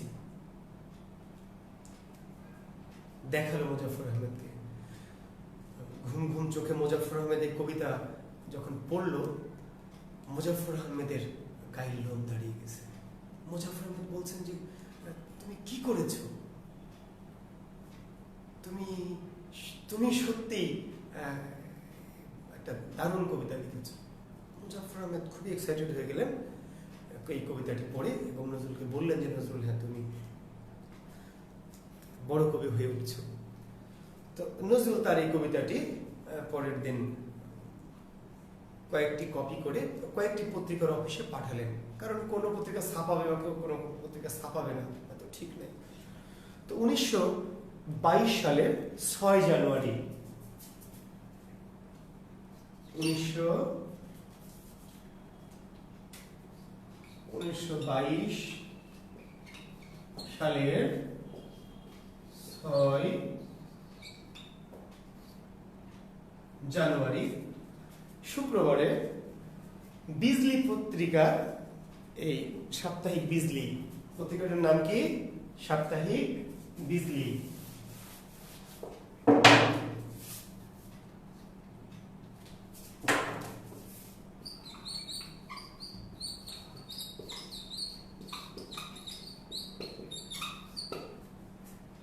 সম্পাদক ছিলেন বিপ্লব অবিনাশ চন্দ্র। বিজলি পত্রিকার সম্পাদক, ম্যানেজার বলা হতো তখন, অবিনাশ চন্দ্র। এই বিজলি পত্রিকার ম্যানেজার বিপ্লবী অবিনাশ চন্দ্র এই নজরুলের এই কবিতাটি তার সাপ্তাহিক বিজলি পত্রিকায় প্রকাশ করলেন এবং সেই কবিতাটির নাম ছিল বিদ্রোহী, যেটি যেই কবিতাটি নজরুলকে আজকের নজরুল বানিয়েছে। শিক্ষার্থী বন্ধুরা, তোমরা জানো, বলা হয় যে নজরুল যদি আর কোনো কবিতা নাও লিখতেন, বলা হয়, এমন বলা হয়, কেউ কোনো সমালোচক বলেন নজরুল প্রেমী, যে নজরুল যদি আর কোনো কিছু না লিখতেন, শুধু এই একটি বিদ্রোহী কবিতা, যেটি নজরুল এই একই রকম নজরুল রাখত, বা এইভাবে তিনি প্রসিদ্ধ হতেন। এই বিজলি পত্রিকায় এই যখন প্রকাশিত হলো বিদ্রোহী কবিতাটি, এবং মানুষ যখন এই বিদ্রোহী কবিতা পড়ার সাথে সাথে, শিক্ষার্থী বন্ধুরা, মানুষ একটা কেন জানি উন্মাদ হয়ে গেল, উতলা হয়ে গেল, এবং কে নজরুল, এবং কেন, তার কারণটি একটু বলি। শিক্ষার্থী বন্ধুরা, তোমরা জানো যে কবিতা বলতে আসলে সেই সময় নজরুল কেন নজরুল হয়েছে, আসলে একটু 1 মিনিটে প্রসঙ্গটা বলা দরকার। যে এই যে সাহিত্য বা কবিতা বলতে কিন্তু আসলে তখন যেটা হতো, যে কবিতা মানে একটু রোমান্স, একটু রোমান্টিকতা। রবীন্দ্রনাথরা যেমন লিখছেন, বিহারীলাল তার আগে লিখছেন, কবিতার মধ্যে এক ধরনের রোমান্টিকতা। তুমি লক্ষ্মী সরস্বতী, আমি ব্রহ্মাণ্ডের প্রতি, হোক গে বসুমতী যার খুশি তার। কিংবা রবীন্দ্রনাথের মতো আমার হিয়ার মাঝে লুকিয়েছিলে, এই টাইপের, কিংবা রোমান্টিকতা। কবিতা মানেই কি সুন্দরী চোখ, চুল, তাই না, তার কপাল, তার ভুরু, জল, পাতা, শিশির। এই কবিতার ভিড়ে নজরুলের যে কবিতা উচ্চারণ করলেন নজরুল, বলবীর চির উন্নত মম শির, শির নেহারি আমারি, নত শির ওই শিখর হিমাদ্রির। বলবীর, বল মহাবিশ্বের মহাকাশ পাড়ি, চন্দ্র সূর্য গ্রহ তারা ছাড়ি, ভুলক দুলক গোলক ভেদিয়া, খোদার আসন আরশ ছেদিয়া, উঠিয়াছি চির বিস্ময় আমি বিশ্ববিধাত্রীর। মম ললাটে রুদ্র ভগবান জলে, রাজ টিকা দীপ্ত জয়শ্রীর। বলবীর আমি চির উন্নত শির। এই যে একটা তেজ, এই যে একটা মানুষ উন্মাদ হয়ে গেল, যে কে নজরুল, কি কবিতা, কি বাণী তার, কি একটা উন্মাদনা। যখন ব্রিটিশদের অত্যাচারে, নিষ্পেষণে, নির্যাতনের শিকার হয়ে মানুষের জীবনে নাভিশ্বাস, এই সময় নজরুল এই যে আত্মোপলব্ধি, বল বীর, বল উন্নত মম শির, শির নেহারি আমারি, নত শির ওই শিখর হিমাদ্রির। শির নেহারি আমারি, নেহারি মানে দেখে, লক্ষ্য করে, আমারি শির দেখে, শির নেহারি আমারি, নত শির ওই শিখর হিমাদ্রির। সেই শিখর হিমাদ্রি, হিমালয় পাহাড়ের যে চূড়া, সেও আমার সামনে কি করবে, মাথা নত করে ফেলবে। বলো বীর চির উন্নত মম শির, শির নেহারি আমারি, নত শির ওই শিখর হিমাদ্রির। এই বাণী গোটা নির্জীব ভারতবাসীকে, নিষ্পেষিত নিপীড়িত ভারতবাসীকে একেবারে জাগিয়ে দিল, একেবারে আলোড়িত করে দিল, উদ্বেলিত করে দিল। বিজলি পত্রিকার 1,500 বা এরকম সংখ্যা, 1-1,500 সংখ্যা ছাপা হতো। পুরো কয়েকদিনের মধ্যে সব একদম পুরো পত্রিকা লোপাট। আধুনিক পৃথিবীতে যখন কিছু ভাইরাল হয় কোনো ভিডিওতে, অনেক তোমাদের ভাই আছে ইউটিউব চ্যানেলে, সেই সমস্ত ভাইয়াদের ভিডিওগুলো ভাইরাল হয়, বা কোনো গান, তাই না, কোথায় রেডিও স্টেশনে কেউ আছে, তো আগের যুগে এই পত্রিকার মাধ্যমে কিন্তু মানুষ স্টার হতো। এই নজরুল নিয়ে কাড়াকাড়ি পড়ে গেল, কি নজরুল। সমস্ত পত্রিকা, বিজলির সমস্ত সংখ্যা বিক্রি। অন্যান্য পত্রিকার সম্পাদকদের তখন টনক নড়ল যে এই কবিতা তো নজরুল আমাদের কাছে পাঠিয়েছে, দেখে তাই তো। এবং অনেকে পরবর্তীতে আবার এই বিদ্রোহী কবিতাটি ছাপিয়েছে, এবং তারা কেউ দাবি করেছে যে আমাদের কাছে নজরুল আগে পাঠিয়েছিল, এবং যার ফলে নজরুলের কিন্তু এই প্রথম প্রকাশিত হয় বিদ্রোহী কোন কবিতায়, কোন পত্রিকায়, এটা নিয়ে কোনো গ্রন্থে একটু বিভ্রান্তি আছে। কিন্তু শিক্ষার্থী বন্ধুরা, তোমরা জেনে রাখো যে বিজলি পত্রিকাটি 1922 সালের 6 জানুয়ারি প্রথম কিন্তু এই বিদ্রোহী কবিতাটি প্রকাশ করেছিল। পরবর্তীতে আরো অনেক পত্রিকা নজরুলের বিদ্রোহী কবিতা প্রকাশ করে। এবং এই যে বিদ্রোহী কবিতার মধ্য দিয়ে নজরুলের এই যে উত্থান, এবং নজরুল 2-3 দিন পরে তার এই বিজলি পত্রিকার একটি কপি নিয়ে চলে গেলেন কলকাতার কি জোড়াসাঁকোর ঠাকুর বাড়িতে। জোড়াসাঁকোর ঠাকুর বাড়িতে কে থাকেন? সেই সময়ের সবচেয়ে বড় কবি রবীন্দ্রনাথ ঠাকুর। এই রবীন্দ্রনাথের বাড়িতে চলে গেলেন এই বিজলি পত্রিকার একটি কপি হাতে করে। তো এই কপি হাতে করে গেলেন এবং গেটে গিয়ে, তোমরা জানো শিক্ষার্থী বন্ধুরা যে 22 সালের কথা বলছি, এই 22-23 সাল বা 18-19 সাল 20 সাল এইগুলো কিন্তু সাম্প্রদায়িক দাঙ্গার খুবই, বিশেষ করে 22 সাল থেকে 23, 24, 25, 26, 27 এই সময়গুলো প্রচন্ড সাম্প্রদায়িক দাঙ্গা কিন্তু শুরু হয়েছে। তো এই যে নজরুল কাজী মুসলমান কবি এসে নজরুল রবীন্দ্রনাথ ঠাকুরের গেটে দাঁড়িয়ে চিৎকার করছেন যে রবি, আজ তোমাকে আমি খুন করে ফেলবো। রবি ঠাকুর, আজ তোমায় আমি কি খুন করব। তো দারোয়ানরা স্বাভাবিকভাবে তাকে আটকে দিয়েছে। উপর থেকে জমিদার রবীন্দ্রনাথ খেপাকে ছেড়ে দাও। ততদিনে তিনিও এই নজরুলের কথাটি একটু জেনে গেছেন, কানে জেনে গেছেন। খেপাকে ছেড়ে দাও। এইবার নজরুল খেপা চলে গেল এবং রবীন্দ্রনাথ ঠাকুর ইতিমধ্যেই পত্রিকার মাধ্যমে এই নজরুলের লেখা পড়েছেন এবং নজরুল সম্পর্কে একটু জেনেছেন এবং তিনি বললেন যে ওরে খেপা, তুই তো আমাকে খুনি করে ফেলেছিস। যে কবিতায় তুই লিখেছিস তাতে তুই আমাকে কে খুন করে ফেলেছিস। তুই এক সময় কি অনেক বড় কবি হবি, আমি আশীর্বাদ করে দিচ্ছি। এবার গুরুর আশীর্বাদ নিয়ে, এবং শিক্ষার্থী বন্ধুরা আমি যদিও বলেছি নজরুলের গুরু কমরেড মোজাফফর আহমেদ, নজরুল গুরু বলে সরে সম্বোধন করতেন রবীন্দ্রনাথ ঠাকুরকে। রবীন্দ্রনাথকে নজরুল গুরু বলতেন, যদিও তার জীবনে সত্যিকারের গুরু ছিলেন আসলে কমরেড মোজাফফর আহমেদ, কিন্তু নজরুল রবীন্দ্রনাথকে গুরু বলতেন। তার সাথে যখন দেখা হতো তিনি তাকে গুরু বলে সম্বোধন করতেন। তো গুরুর আশীর্বাদ নিয়ে চলে এলেন। এবং শিক্ষার্থী বন্ধুরা তোমাদের আমার সাথে অনেকেই যুক্ত হয়েছে, আমি দেখছি। তো অনেকেই নজরুল রবীন্দ্রনাথের সম্পর্ক নিয়ে অনেক ধরনের কথাবার্তা বলেন আর কি। তো সব কথা হয়তো আমি বলছি না, শুধু একটু তোমাদের বলে রাখি যে নজরুল আর রবীন্দ্রনাথের সম্পর্ক ছিল খুবই মধুর, অত্যন্ত মধুর। রবীন্দ্রনাথ নজরুলকে অত্যন্ত স্নেহ করতেন, নজরুল রবীন্দ্রনাথকে অত্যন্ত শ্রদ্ধা করতেন। তো তার দু একটি আকার এবং এমন দু একটি বিষয় কথা ছোটবেলায় আমি শুনেছিলাম, কেন শুনেছিলাম জানি না, এরকম শুনতাম ছোটবেলায় যে নজরুল লেখা চুরি করে রবীন্দ্রনাথ ঠাকুর নোবেল পুরস্কার পেয়েছে। ছোটবেলায় শুনতাম, কেন শুনতাম, বিশ্বাস করতাম, মনে করতাম যে একটা রবীন্দ্রনাথ ঠাকুর আমাদের নজরুলের লেখা চুরি করে নোবেল পুরস্কার নিয়েছে, এটা খুব খারাপ।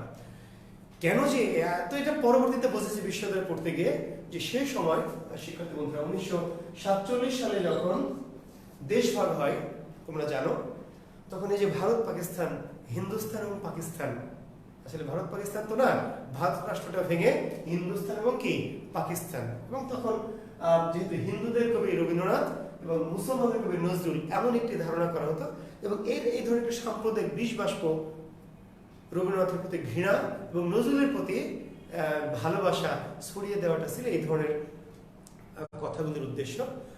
তো আমি বাংলা শিক্ষক হিসেবে এটি মনে করি যে কারো প্রতি ভালোবাসা জাগিয়ে তোলার প্রচেষ্টা এটি খুবই ভালো বিষয়, কিন্তু কারো প্রতি হিংসা জাগিয়ে কারো প্রতি ভালোবাসা জাগিয়ে তোলা এটি খুব অন্যায়।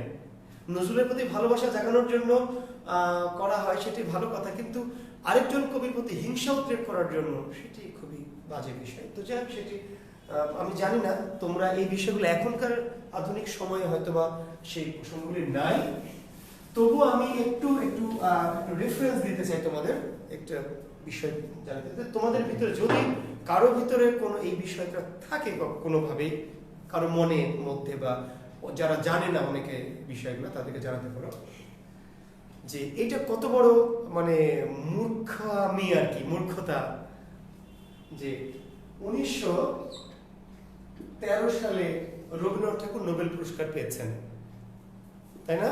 গীতাঞ্জলি বা সং অফারিংস রচনার জন্য আমরা যদিও বলছি গীতাঞ্জলি কাব্যের জন্য, আসলে গীতাঞ্জলি নয়, গীতাঞ্জলি এবং আরো অন্যান্য কাব্যের কিছু কবিতার সমন্বয়ে সং অফারিংস এই কাব্যের জন্য 1913 সালে নোবেল পুরস্কার পেলেন। কিন্তু এই সং অফারিংস এর যে কবিতাগুলি, সেটা গীতাঞ্জলি বলি বা অন্যান্য, সেটা কিন্তু লেখা হয়েছে 1910 সালে। শিক্ষার্থী বন্ধুরা, তোমাদের সাম্প্রতিক একটা বিসিএস প্রশ্ন হয়েছিল, আমি 1-2 বছর একটা বিসিএস আগে, ঠিক বিসিএসের সংখ্যাটাই বলতে পারছি না, এই প্রশ্নটি হয়েছিল যে গীতাঞ্জলি কত সালে রচিত হয়। একটু খেয়াল করো তোমরা সালের কোশ্চেনে গিয়ে, খুব বেশি দূরে যেতে হবে না, 2-3 বছরের মধ্যেই খুঁজো। অনেকে উত্তর দিয়েছে 1913 সাল। গীতাঞ্জলি কত সালে রচিত হয়, তার উত্তর দিয়েছে 1913 সাল। আসলে উত্তরটা কিন্তু রং হয়েছে, তাহলে রচিত হয়েছে কিন্তু 1910 সালে। যে গ্রন্থটির জন্য উনি নোবেল পুরস্কার পেয়েছেন 1913 সালে, কিন্তু গীতাঞ্জলি রচিত হয়েছে 1910 সালে, আর এগুলি অনুবাদ করা হয়েছে 1912 সালে। গীতাঞ্জলি কাব্যটি 1910 সালে রচিত হয়, অনুদিত হয় সং অফারিংস নামে 1912 সালে, আর নোবেল পুরস্কার 1913 সালে। আচ্ছা, তো এখন খেয়াল করে শিক্ষার্থী বন্ধুরা, এখন 1910 সালে যে কাব্যটি তিনি লিখছেন গীতাঞ্জলি 1910 সালে, তখন নজরুলের বয়স কিন্তু মাত্র 11 বছর। 1899 সালে তিনি জন্মেছেন। 1910 সালে নজরুল যখন গীতাঞ্জলি কাব্যের কবিতাগুলো লিখছেন, প্রকাশিত হচ্ছে, লিখেছেন তারও আরো হয়তো আগে, 1910 সালে গীতাঞ্জলি প্রকাশিত হচ্ছে, ঠিক আছে। আর নোবেল পুরস্কার পেয়েছেন 1913 সালে, ইংরেজি হয়েছে 1912 সাল। তো 1910 সালে যেটা প্রকাশিত হয়েছে গ্রন্থটি লিখেছেন আরো কিন্তু 1 বছর অন্তত আগে। তো 1909 সালে যদি তিনি লেখেন, কাব্যটি রচনা করেন, তাহলে তখন নজরুলের বয়স হচ্ছে স্রেফ কি 10 বছর। 10 বছর বয়সের শিশু নজরুল তখন লেখা শুরু করেননি, কোনো কবিতায় তিনি লেখেননি। তিনি কবিতা লিখছেন 1920 সালের দিকে এসে, 1326 বঙ্গাব্দের দিকে, ঠিক আছে। তো 10 বছর বয়সের নজরুল কিন্তু লেটো গানের দলে, ওই যে গ্রামের যাত্রাপালার যে লেটো গানের দল, সেই গানের দলে গান একটু একটু মুখে মুখে বেঁধেছেন। তাহলে তার কোন কবিতা যখন লেখাই হয়নি, সেই হাফ প্যান্ট পরে নজরুল, তো তার লেখা চুরি করে রবীন্দ্রনাথ, বা তার লেখা নিয়ে রবীন্দ্রনাথ নোবেল পুরস্কার পেয়েছেন, এরকম মানে যারা বলে বা যদি কেউ বলে থাকে, তাহলে এটি কিন্তু অত্যন্ত মারাত্মক, কি একটু অপরাধ বা অন্যায়, তাই না? ঠিক আছে। তো আরেকটি কথা বলি যে নজরুল নোবেল পুরস্কার পায়নি কেন, বা উচিত ছিল কিনা, এমন যদি কোনো প্রশ্ন কেউ কখনো মনে করেন, কেউ তোমরা শিক্ষার্থী বন্ধুরা, তাহলে একটু কথা বলে রাখি যে নজরুল কিন্তু নোবেল পুরস্কার অবশ্যই পাওয়া উচিত ছিল, অবশ্যই। নজরুলের কাব্যের যে বাণী, তার কাব্যের যে ইফেক্ট, সেটি কিন্তু অত্যন্ত মারাত্মক। কিন্তু কেন তিনি পাননি, তার অনেকগুলি কারণ আছে। তার কারণে একটি প্রধান কারণ যে নোবেল কমিটি কিন্তু সাম্যবাদী বোঝে না, অগ্নিবীণা বোঝে না। তো সাম্যবাদী না বোঝে কি ইকুয়ালিটি। তো নজরুলের সাম্যবাদী কাব্যটি তো ইংরেজিতে অনুবাদ করতে হবে, অগ্নিবীণা কাব্যটি তো ইংরেজিতে অনুবাদ করতে হবে, তাই না? তো নোবেল কমিটি কিন্তু সাম্যবাদী বা অগ্নিবীণা বা বিশ্বেরবাসী এই বিষয়ের উপর তারা নোবেল পুরস্কার দিতে পারবে না। দিবে কিসের উপর?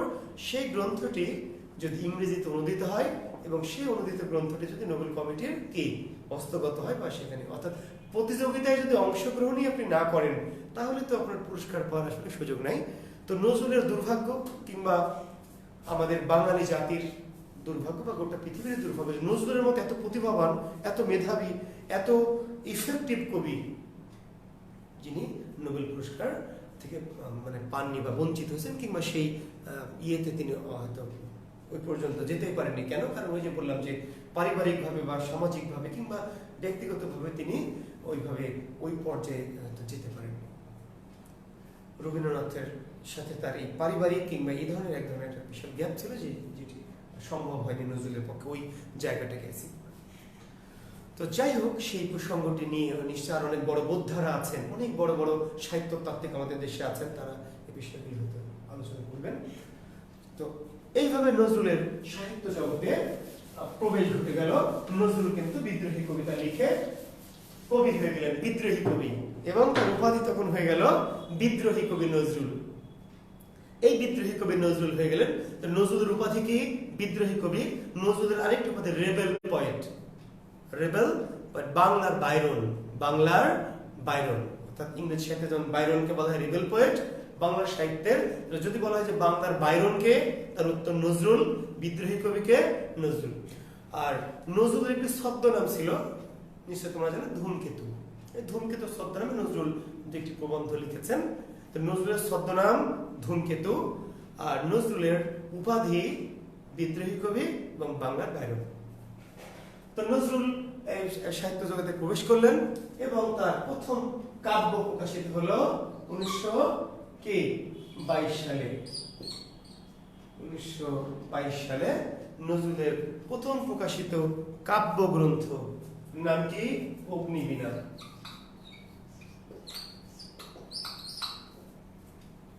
তো শিক্ষার্থী বন্ধুরা, তাহলে তোমরা নিশ্চয় বুঝতে পারছো যে নজরুলের তাহলে প্রথম প্রকাশিত কাব্য, তাহলে প্রথম প্রকাশিত, এখন এই যে এই জায়গাগুলিতে তোমরা একটু বিভ্রান্ত হও। আমি যদিও আসলে আবার বলছি, তোমাদের আমি সরাসরি ক্লাসটা নিতে পারলে আরো বেশি আমার ভালো লাগতো এবং তোমাদের সাথে আমার একটা ইন্টারাকশন ঘটতো, সেটি আমার একটু ল্যাকিংস থাকছে। অনলাইনে ক্লাস নেওয়াটা আমার খুব বেশি ভালো লাগে না। কেন লাগে না নিশ্চয়ই তোমরা জানো, আমার সরাসরি ক্লাস যারা করেছো, কারণ আমি শিক্ষার্থীদের সাথে গল্প করে মজা করে ক্লাস নিতে পছন্দ করি। তো শিক্ষার্থীদের আমি যেহেতু দেখতে পাচ্ছি না, আমার সাথে এইটুকু একটা গ্যাপ থেকে যাচ্ছে। তো তারপরেও যেহেতু আমাদের নিতে হচ্ছে সময় করবে। তো নজরুলের প্রথম প্রকাশিত রচনা বাউন্ডেদের আত্মকাহিনী, নজরুলের প্রথম প্রকাশিত কবিতা মুক্তি, আর নজরুলের প্রথম প্রকাশিত কাব্য গ্রন্থ অগ্নিবীণা। তাহলে প্রশ্নগুলি কিন্তু আমরা একটু সেপারেট করে ভাববো। অনেকে প্রশ্ন বুঝে না, আর প্রশ্ন বোঝে না বলেই কিন্তু অনেক পড়া বা জানা সত্ত্বেও বিসিএস ভালো করতে পারে না। আমি ক্লাসে তোমাদের বারবার বলেছি যে বিসিএসটা কিন্তু অনেক শুধু পড়ে গেলে এটা হবে না, তোমাকে এই প্রশ্নের বিষয়গুলোকে কিন্তু সেপারেট করে মাথায় রাখতে হবে যে কোন প্রশ্নের উত্তরটা কি। নজরুলের প্রথম প্রকাশিত কবিতা কি? অগ্নিবীণা। প্রথম প্রকাশিত কবিতা মুক্তি। প্রথম প্রকাশিত রচনা কি? তো বাউন্ডেলের আত্মকাহিনী। প্রথম প্রকাশিত কাব্যগ্রন্থের নাম কি? অগ্নিবীণা। কত সালে? 1922 সালে অগ্নিবীণা কাব্যটি প্রকাশিত হয়। এরপরে পর্যায়ক্রমে অনেক গ্রন্থ নজরুলের আছে, ঠিক আছে? দোলন চাপা, বিশ্বের বাসী, ভাঙার গান, ছায়ানট, জিঞ্জির, সর্বহারা, সিন্ধু হিন্দোল, চিত্তরমা, অনেক গ্রন্থ। আমি সেগুলি পর্যায়ক্রমে লিখে লিখে দিতেই পারি, কিন্তু সেগুলি আমি লিখছি না, কারণ এগুলি জাস্ট তথ্য। এই তথ্যগুলি তোমাদের নিশ্চয়ই বই আছে, আমি জানি সবারই বই আছে। তোমরা আমি রেফার করি বাংলা সাহিত্যের সম্পূর্ণ ইতিবৃত্ত, এই বইটি তোমরা অসিত কুমার বন্দ্যোপাধ্যায়ের এই বইটি তোমরা ফলো করতে পারো শিক্ষার্থী বন্ধুরা। আমি এর আগেও ক্লাসে বলেছি। তোমরা আব্দুল হাই আলী হাসানের বাংলা সাহিত্যের কি এই যে বইটি বাংলা সাহিত্যের ইতিবৃত্ত, একই নাম, এটি হচ্ছে বাংলা সাহিত্যের সম্পূর্ণ ইতিবৃত্ত। বাংলা সাহিত্যের সম্পূর্ণ ইতিবৃত্ত, এটি ডক্টর অসিত কুমার বন্দ্যোপাধ্যায়। আর এই বইটির নাম শুধু বাংলা সাহিত্যের ইতিবৃত্ত। তো এই দুটি বই তোমরা আরো যারা বেশি জানতে চাও বা পড়তে চাও নজরুলের তথ্যগুলি তোমরা পড়বে।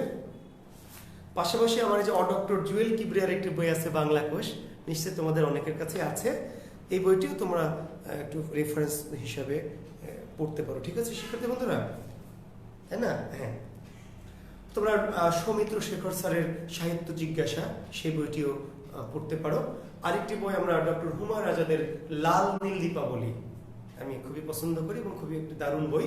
ডক্টর হুমায়ুন আজাদের ছোটদের উপযোগী করে লেখা, খুব সহজ ভাষায় কিন্তু খুবই দারুণ চমৎকার বই।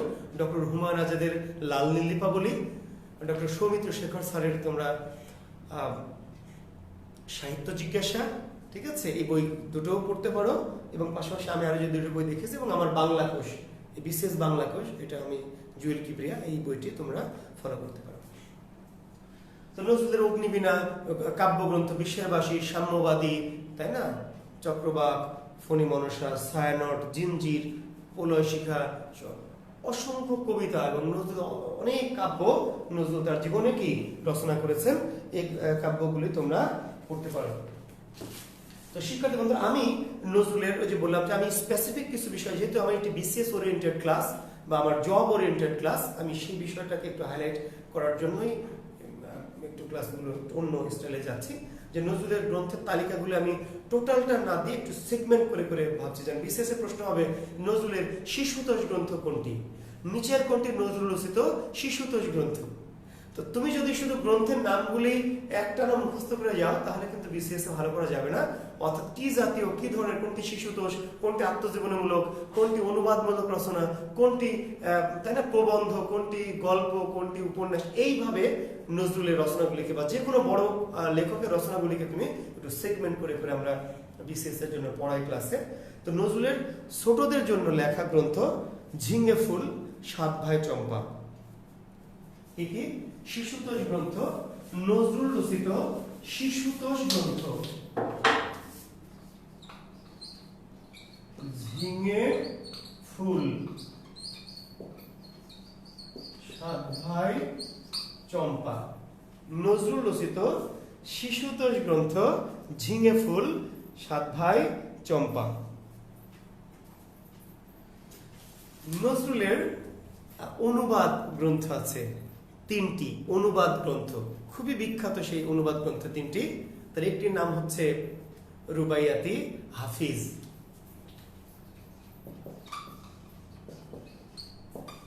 রুবাইয়াতি হাফিজ। তোমরা জানো শিক্ষার্থী, হাফিজ কবি হাফিজ পারস্যের অত্যন্ত বিখ্যাত বড় মাপের কবি। সেই হাফিজের রুবাইয়াতের অনুবাদ করেছিলেন নজরুল। গ্রন্থটির নাম দিয়েছিলেন রুবাইয়াতি হাফিজ। নজরুলের আরেকটি অনুবাদ গ্রন্থ যার নাম রুবাইয়াত-ই ওমর খৈয়াম, রুবাইয়াতি ওমর খৈয়াম, এটি নজরুলের আরেকটি বিখ্যাত গ্রন্থ রুবাইয়াতি ওমর খৈয়াম। ওমর খৈয়াম অত্যন্ত বিখ্যাত একজন কবি, তিনিও পারস্যের কবি ওমর খৈয়াম। ওমর খৈয়ামের যে রুবাই, সেই রুবাইগুলি নজরুল অনুবাদ করেছিলেন। গ্রন্থটির নাম দিয়েছিলেন রুবাইয়াতি ওমর খৈয়াম। নজরুলের আরেকটি অনুবাদ গ্রন্থ ছিল, সেটির নাম হচ্ছে কাব্যে আমপারা, কাব্যে আমপারা, কাব্যে আমপারা। এবং এই গ্রন্থটি শিক্ষার্থী বন্ধুরা তোমরা জেনে হয়তো অবাক হতে পারো, অনেকে জানো না, এই গ্রন্থটি কিন্তু পবিত্র কোরআন শরীফের অনুবাদ এবং পবিত্র কোরআনের প্রথম পদ্যানুবাদ, অনুবাদ পদ্য ভাষায়, কবিতার ভাষায় পদ্যানুবাদ পবিত্র কোরআনের। তোমরা যদিও জানো যে বাংলা অনুবাদ কোরআনের প্রথম করেছেন ভাই গিরিশচন্দ্র সেন, ঠিক আছে, ভাই গিরিশচন্দ্র সেন পবিত্র কোরআনের প্রথম অনুবাদক। নজরুল এই পবিত্র কোরআনের পদ্যানুবাদ করেছিলেন এবং আমপারা অর্থাৎ কোরআনের 30তম পারাটিকে বলে আমপারা। ছোটবেলায় আমরা ছোট আমপারা বই এইভাবে নিয়ে পড়তাম মাদ্রাসায় বা মসজিদে গিয়ে। আমপারা অর্থাৎ 30তম যে ছোট ছোট সূরার সমন্বয় যে পারাটি, সেই পারাটিকে বলা হয় আমপারা। তো সেই 30 নম্বর পারার তথা আমপারা অর্থাৎ ছোট সূরার সমন্বয় যে পারা, সেই পারাটি নজরুল কি করেছিলেন, পুরো 30তম পারাটি কাব্যানুবাদ করেছিলেন, কবিতার ভাষা অনুবাদ করেছিলেন, যেটি একটি বিশাল একটি কৃতিত্ব নজরুলের। তো নজরুলের অনুদিত গ্রন্থগুলি কোনটি বা কোনটি নয় বা কোনটি, তার মধ্যে রুবাইয়াতি হাফিজ, রুবাইয়াতি ওমর খৈয়াম আর কাব্যে আমপারা। ঠিক আছে শিক্ষার্থী বন্ধুরা, তোমরা যারা নোটস পড়ছো নিশ্চয়ই নোট পড়বে। আর নজরুলের উপন্যাস কয়টি? 3টি। নজরুলের উপন্যাসের সংখ্যা 3টি, সেফ 3টি। কি কি? মৃত্যু ক্ষুধা, কি প্রথম উপন্যাস কোনটি? নিশ্চয় মৃত্যু ক্ষুধা নয়, তাই না? প্রথম উপন্যাসটির নাম কি? বাঁধনহারা। নজরুলের প্রথম উপন্যাস বাঁধনহারা। নজরুলের প্রথম উপন্যাস বাঁধনহারা। 1927 সালে নজরুলের প্রথম উপন্যাসটি প্রকাশিত হয় বাঁধনহারা। এই উপন্যাসটি হলো বাংলা সাহিত্যের প্রথম পত্র উপন্যাস। বাংলা সাহিত্যের প্রথম পত্র উপন্যাসের নাম কি? বাঁধনহারা। বাংলা সাহিত্যের প্রথম পত্র উপন্যাসের নাম কি? বাঁধনহারা। তাহলে বাংলা সাহিত্যের প্রথম পত্র উপন্যাসের রচয়িতাকে কাজী নজরুল ইসলাম। যদি প্রশ্নটি ঘুরিয়ে করে কেউ যে পত্র উপন্যাসের জনককে, তোমরা কিন্তু একজনও পারবে না। কেন পারবে না? মানে এরকম কোনো তথ্য প্রচলিত কোনো ওই গাইড বইগুলোতে দেওয়া থাকে না। এইগুলি শিক্ষকরা তাদের সৃজনশীলতাতে বের করেন যে পত্র উপন্যাসের জনককে। পত্র উপন্যাসের জনক এই যে বাংলা সাহিত্যের প্রথম যিনি পত্র উপন্যাস লিখলেন নজরুল, তিনি হলেন পত্র উপন্যাসের জনক। বাংলা সাহিত্যের প্রথম পত্র উপন্যাস হচ্ছে বাঁধনহারা। 1927 সালে নজরুলের প্রথম উপন্যাস। নজরুলের দ্বিতীয় উপন্যাস, যেটি নজরুলের শ্রেষ্ঠ উপন্যাস, সেটির নাম হচ্ছে মৃত্যু ক্ষুধা।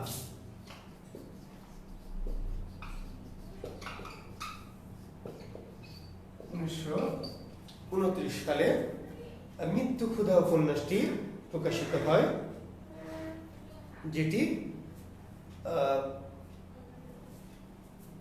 1929 শিক্ষার্থী মধ্যে একটু কারেকশন করে 1930 নয়, মৃত্যু ক্ষুধা 1930।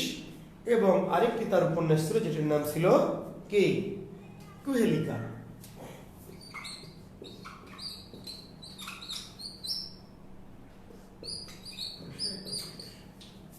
এই হচ্ছে আমাদের নজরুল রচিত কি উপন্যাস? বাঁধনহারা, মৃত্যু ক্ষুধা এবং কুহেলিকা। তো মৃত্যু ক্ষুধা হচ্ছে নজরুলের কি শ্রেষ্ঠ বা সবচেয়ে জনপ্রিয় উপন্যাস, নজরুলের শ্রেষ্ঠ উপন্যাস। নজরুল রচিত শ্রেষ্ঠ উপন্যাস কোনটি? মৃত্যু ক্ষুধা, 1930 সালে প্রকাশিত হয়েছে। আর নজরুলের শেষ উপন্যাসটির নাম কি? কুহেলিকা। এবং এই উপন্যাসটি, কুহেলিকা উপন্যাসটি প্রেক্ষাপট একটু জেনে রাখো, মানে জাস্ট প্রেক্ষাপট এক কথা যদি বলি তাহলে সন্ত্রাসবাদী আন্দোলন। কুহেলিকা উপন্যাসের উপজীব্য বিষয় কি? সন্ত্রাসবাদী বা সহিংস আন্দোলন। তোমরা জানো যে ভারতে দুটি ধারার আন্দোলন সংগঠিত ছিল, একটি অহিংস আন্দোলন, একটি সহিংস আন্দোলন। অহিংস আন্দোলনের নেতৃত্বে ছিলেন কে? মহাত্মা গান্ধী, গান্ধীজি। তিনি অহিংসা আন্দোলন, অহিংস আন্দোলন। অর্থাৎ তোমাকে যদি কেউ একটা চড় মারে, তুমি কি করো? আর একটা চড় গাল দাও, এই জাতীয়। অর্থাৎ আমাকে আঘাত করলে আঘাত না, আমি আঘাত মেনে নেব। কিন্তু আরেকটা হিংসাত্মক আন্দোলন তথা সহিংস আন্দোলন, সেই আন্দোলনের নেতৃত্ব দিয়েছিলেন নেতাজি সুভাষচন্দ্র বসু। তিনি বললেন যে না, এই মার খেয়ে এই দেশ স্বাধীন হবে। কি করতে হবে? মার দিতে হবে। Give me blood, I will give you freedom. Netaji Subhash Chandra Bose তিনি বললেন যে give me blood, I will give you freedom. রক্ত দাও, আমি স্বাধীনতা দিচ্ছি। এবং এই আন্দোলনে সাথে নজরুলের কিন্তু একটু সম্পৃক্ততা ছিল, অল্প একটু। তো তিনি এই আন্দোলনকে একটু সমর্থন করতেন। তো এই আন্দোলনের প্রেক্ষাপটে তিনি কুহেলিকা উপন্যাসটি রচনা করেছিলেন। যদিও মৃত্যু ক্ষুধা উপন্যাসেও সেই বিষয়টি সন্ত্রাসবাদী বা এই সহিংস আন্দোলনের প্রেক্ষাপটটা কিছুটা আছে, কিন্তু এই উপন্যাসের মূল উপজীব্য বিষয় হিসেবে ধরা হয় নদিয়ার চাঁদ সড়কের জনজীবন। নদিয়ার চাঁদ সড়কের জনজীবন, দুঃখ, দারিদ্র, ক্ষুধা, মৃত্যু। নদিয়ার চাঁদ সড়ক নামক একটি এলাকার মানুষের জীবনের ক্ষুধা, দারিদ্র, মৃত্যু, হাহাকার, পাওয়া না পাওয়ার বেদনা, এবং তার পাশাপাশি কিন্তু সেখানেও এই হিংসাত্মক আন্দোলন বা সহিংস আন্দোলনটি আছে।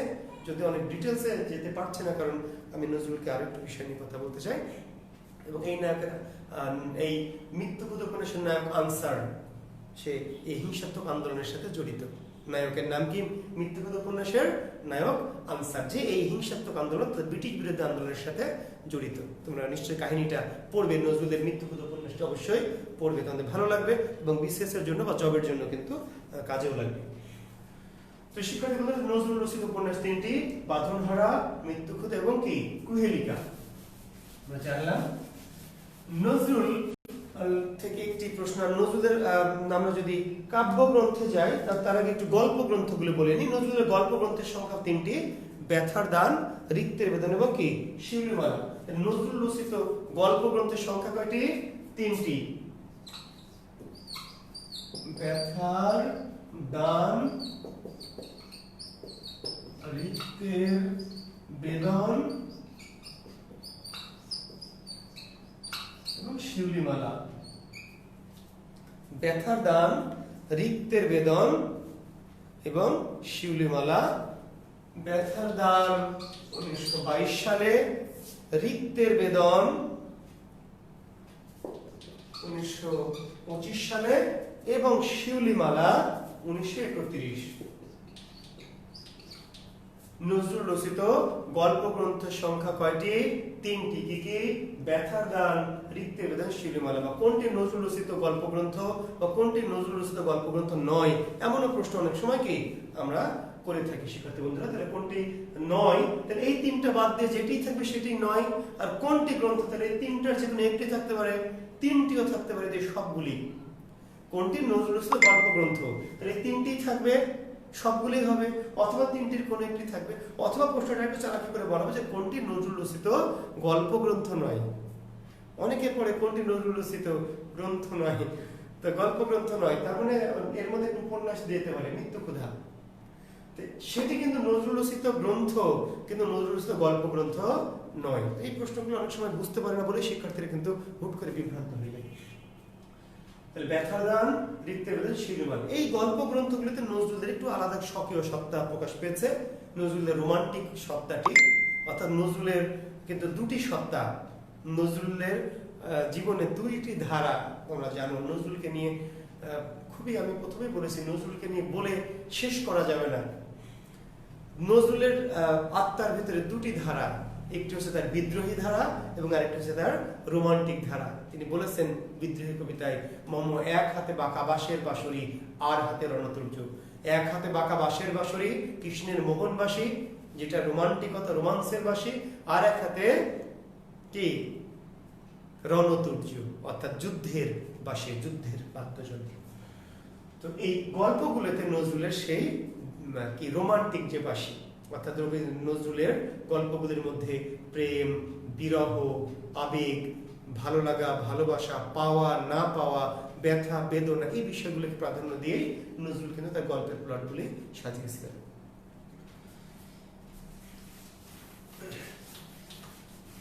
একটি প্রশ্ন বিসিএস এ প্রায় আসে শিক্ষার্থী বন্ধুরা, শুনতে পাচ্ছি না ঠিক মতো স্যার। আয়শা সানিয়া লিখেছেন, কেন শুনতে পাচ্ছেন না? সাউন্ড কি ক্লিয়ার নাই?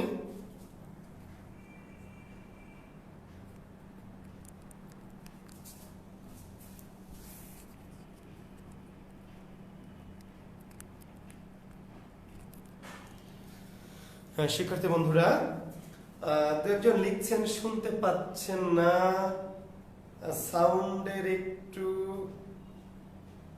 প্রবলেম হচ্ছে। ফিরোজ আহমেদ আকাশ। আচ্ছা, আরেকজন লিখছেন আবার শুনতে পাচ্ছি না ঠিক মতো স্যার, তাই তো দেখছি। তাহলে শামীম লিখছো আপনার net problem. Boss back to action. আচ্ছা স্যার প্লিজ, আমি বুঝতে পারছি না এটা। উম্মে কুলসুম, কনি ঠিক মতোই শোনা যাচ্ছে। কনি আছে লাইনে। মুফাজ্জল হোসেন খান, হেডফোন ইউজ করলে শুনতে পাবেন। হ্যাঁ, হেডফোনে একজন লিখছেন হেডফোন ইউজ করলে একটু ভালো শুনতে পাবেন, একটু আপনারা ট্রাই করে দেখতে পারেন। হ্যাঁ, সাউন্ডের একটু প্রবলেম হচ্ছে অনেকে বলছেন, তো একটু হেডফোন লাগান। হ্যাঁ, আপনারা একটু, যারা শুনতে প্রবলেম হচ্ছে যাদের, তারা একটু হেডফোন লাগান। সুভাষ মুর্মু লিখেছেন। আচ্ছা, সাবরিন আক্তার রিয়া, অনেকদিন পর দেখলাম স্যার, আপনাকে অনেক ভালো লাগতো আপনার ক্লাস। আচ্ছা ঠিক আছে, অনেক অনেক অনেক কমেন্টস প্রতিনিয়ত আসতে আছে। আমি দুঃখ প্রকাশ করছি আবার। বিদ্রোহী, আচ্ছা লালন লালন, অনেক অনেক, আমি আসলে কমেন্টসে যাচ্ছি না, আমি ক্ষমা চাচ্ছি শিক্ষার্থী বন্ধুরা, যে আমি তোমাদের হয়তো অনেকেরই কমেন্টস এখন দেখতে পাচ্ছি না। আমি চেষ্টা করে দেখবো, যদি আমি আমার ক্লাসের পরে তোমাদের এগুলো দেখা যায়, আমি সবার কমেন্টসে একটু দেখবো, আমার ভালো লাগবে। তোমাদের অনেকদিন পরে যেহেতু তোমাদের সাথে আমার একটু যোগাযোগ ঘটলো, আমি একটু ক্লাসে চলে যাই, ক্লাসের দিকে যাই। তোমরা যারা শুনতে একটু অসুবিধা হচ্ছে মনে করছো, তোমরা একটু হেডফোন লাগিয়ে নিলে মনে হয় বলছে শামীম আমাদের অপারেটর যে একটু ভালো শোনা যাবে হয়তো। তো শিক্ষার্থী বন্ধুরা, নজরুলের সঙ্গীত গ্রন্থ দেখো, নজরুল ওই যে ছোটবেলা শুরু হয়েছিল কিন্তু নজরুলের কি দিয়ে? লেটো গান দিয়ে। নজরুলের জীবনটা শুরু হয়েছিল প্রথমে লেটো গান, এবং নজরুল কিন্তু অসংখ্য গান, যাকে আমরা নজরুল গীতি বলে থাকি, তো অসম্ভব সুন্দর গান নজরুলের আছে, সেই গানগুলি নজরুল গীতি নামে পরিচিত। তো নজরুল এই গান, নজরুলের সঙ্গীত গ্রন্থ গুলো কি কি তোমরা একটু দেখে নিতে পারো। নজরুলের সঙ্গীত গ্রন্থ: বুলবুল, চোখের চাতক, চন্দ্রবিন্দু, সুর সাকি, জুলফিকার, গুলবাগিচা। বুলবুল, চোখের চাতক, চন্দ্রবিন্দু, সুর সাকি, জুলফিকার, গুলবাগিচা।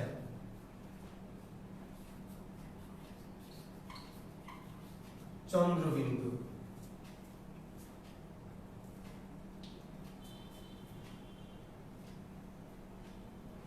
আরো আছে অসংখ্য গান, বন, গীতি, তারপরে গীত, শতদল, সুরমুকুর, ছায়ানট, অসংখ্য গানের বই, হিন্দোল।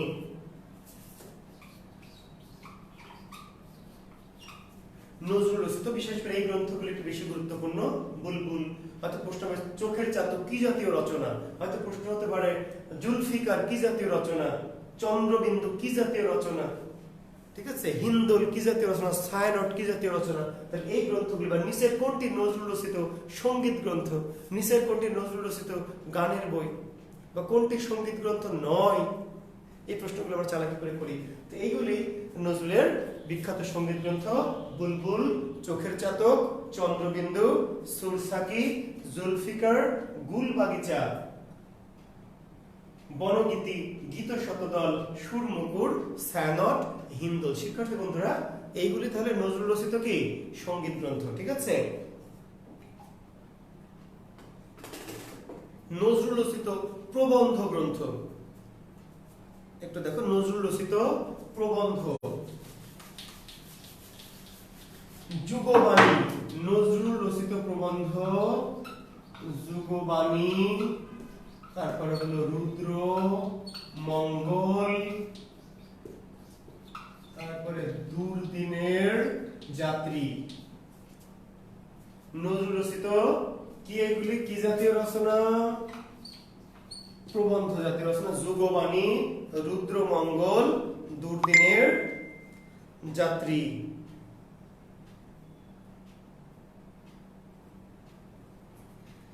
আচ্ছা, সাউন্ড আর একটু বাড়ালে ভালো হয় স্যার। আমার সাউন্ড তো মোবাইলের সাউন্ড এই পর্যন্ত শেষ। তোমরা একটু হেডফোন লাগাও, যাদের সাউন্ডের প্রবলেম তারা হেডফোন লাগাও। সত্যিকারের সাহিত্যপ্রেমিক তারা কখনো হিংসা করবে না। আচ্ছা, আমি কমেন্টসে যাচ্ছি না। আচ্ছা, রাজবন্দির জবানবন্দি। রাজবন্দির জবানবন্দি। যুগবাণী, রুদ্রমঙ্গল, দুর্দিনের যাত্রী, রাজবন্দির জবানবন্দি। ধূমকেতু।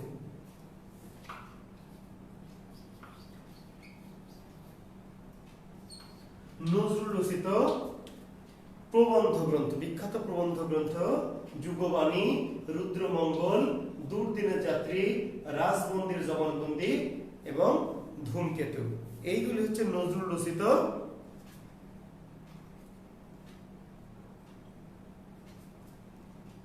কি প্রবন্ধ গ্রন্থ, ঠিক আছে।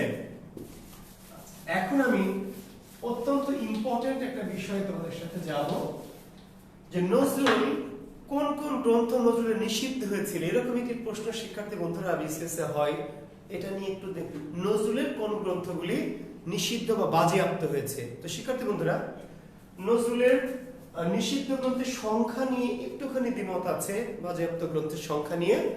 তো মোটামুটি 5টি গ্রন্থ নজরুলের নিষিদ্ধের তালিকায় সবাই রেখেছেন। সেই গ্রন্থগুলি হচ্ছে, দেখো, একটি হচ্ছে ভাঙার গান, বিষের বাঁশি,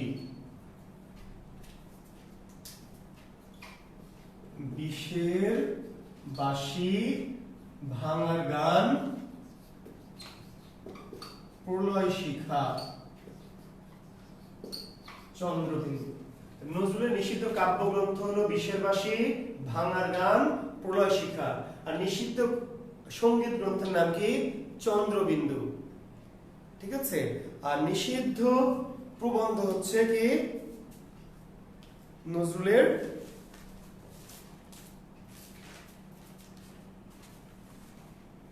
যুগবাণী।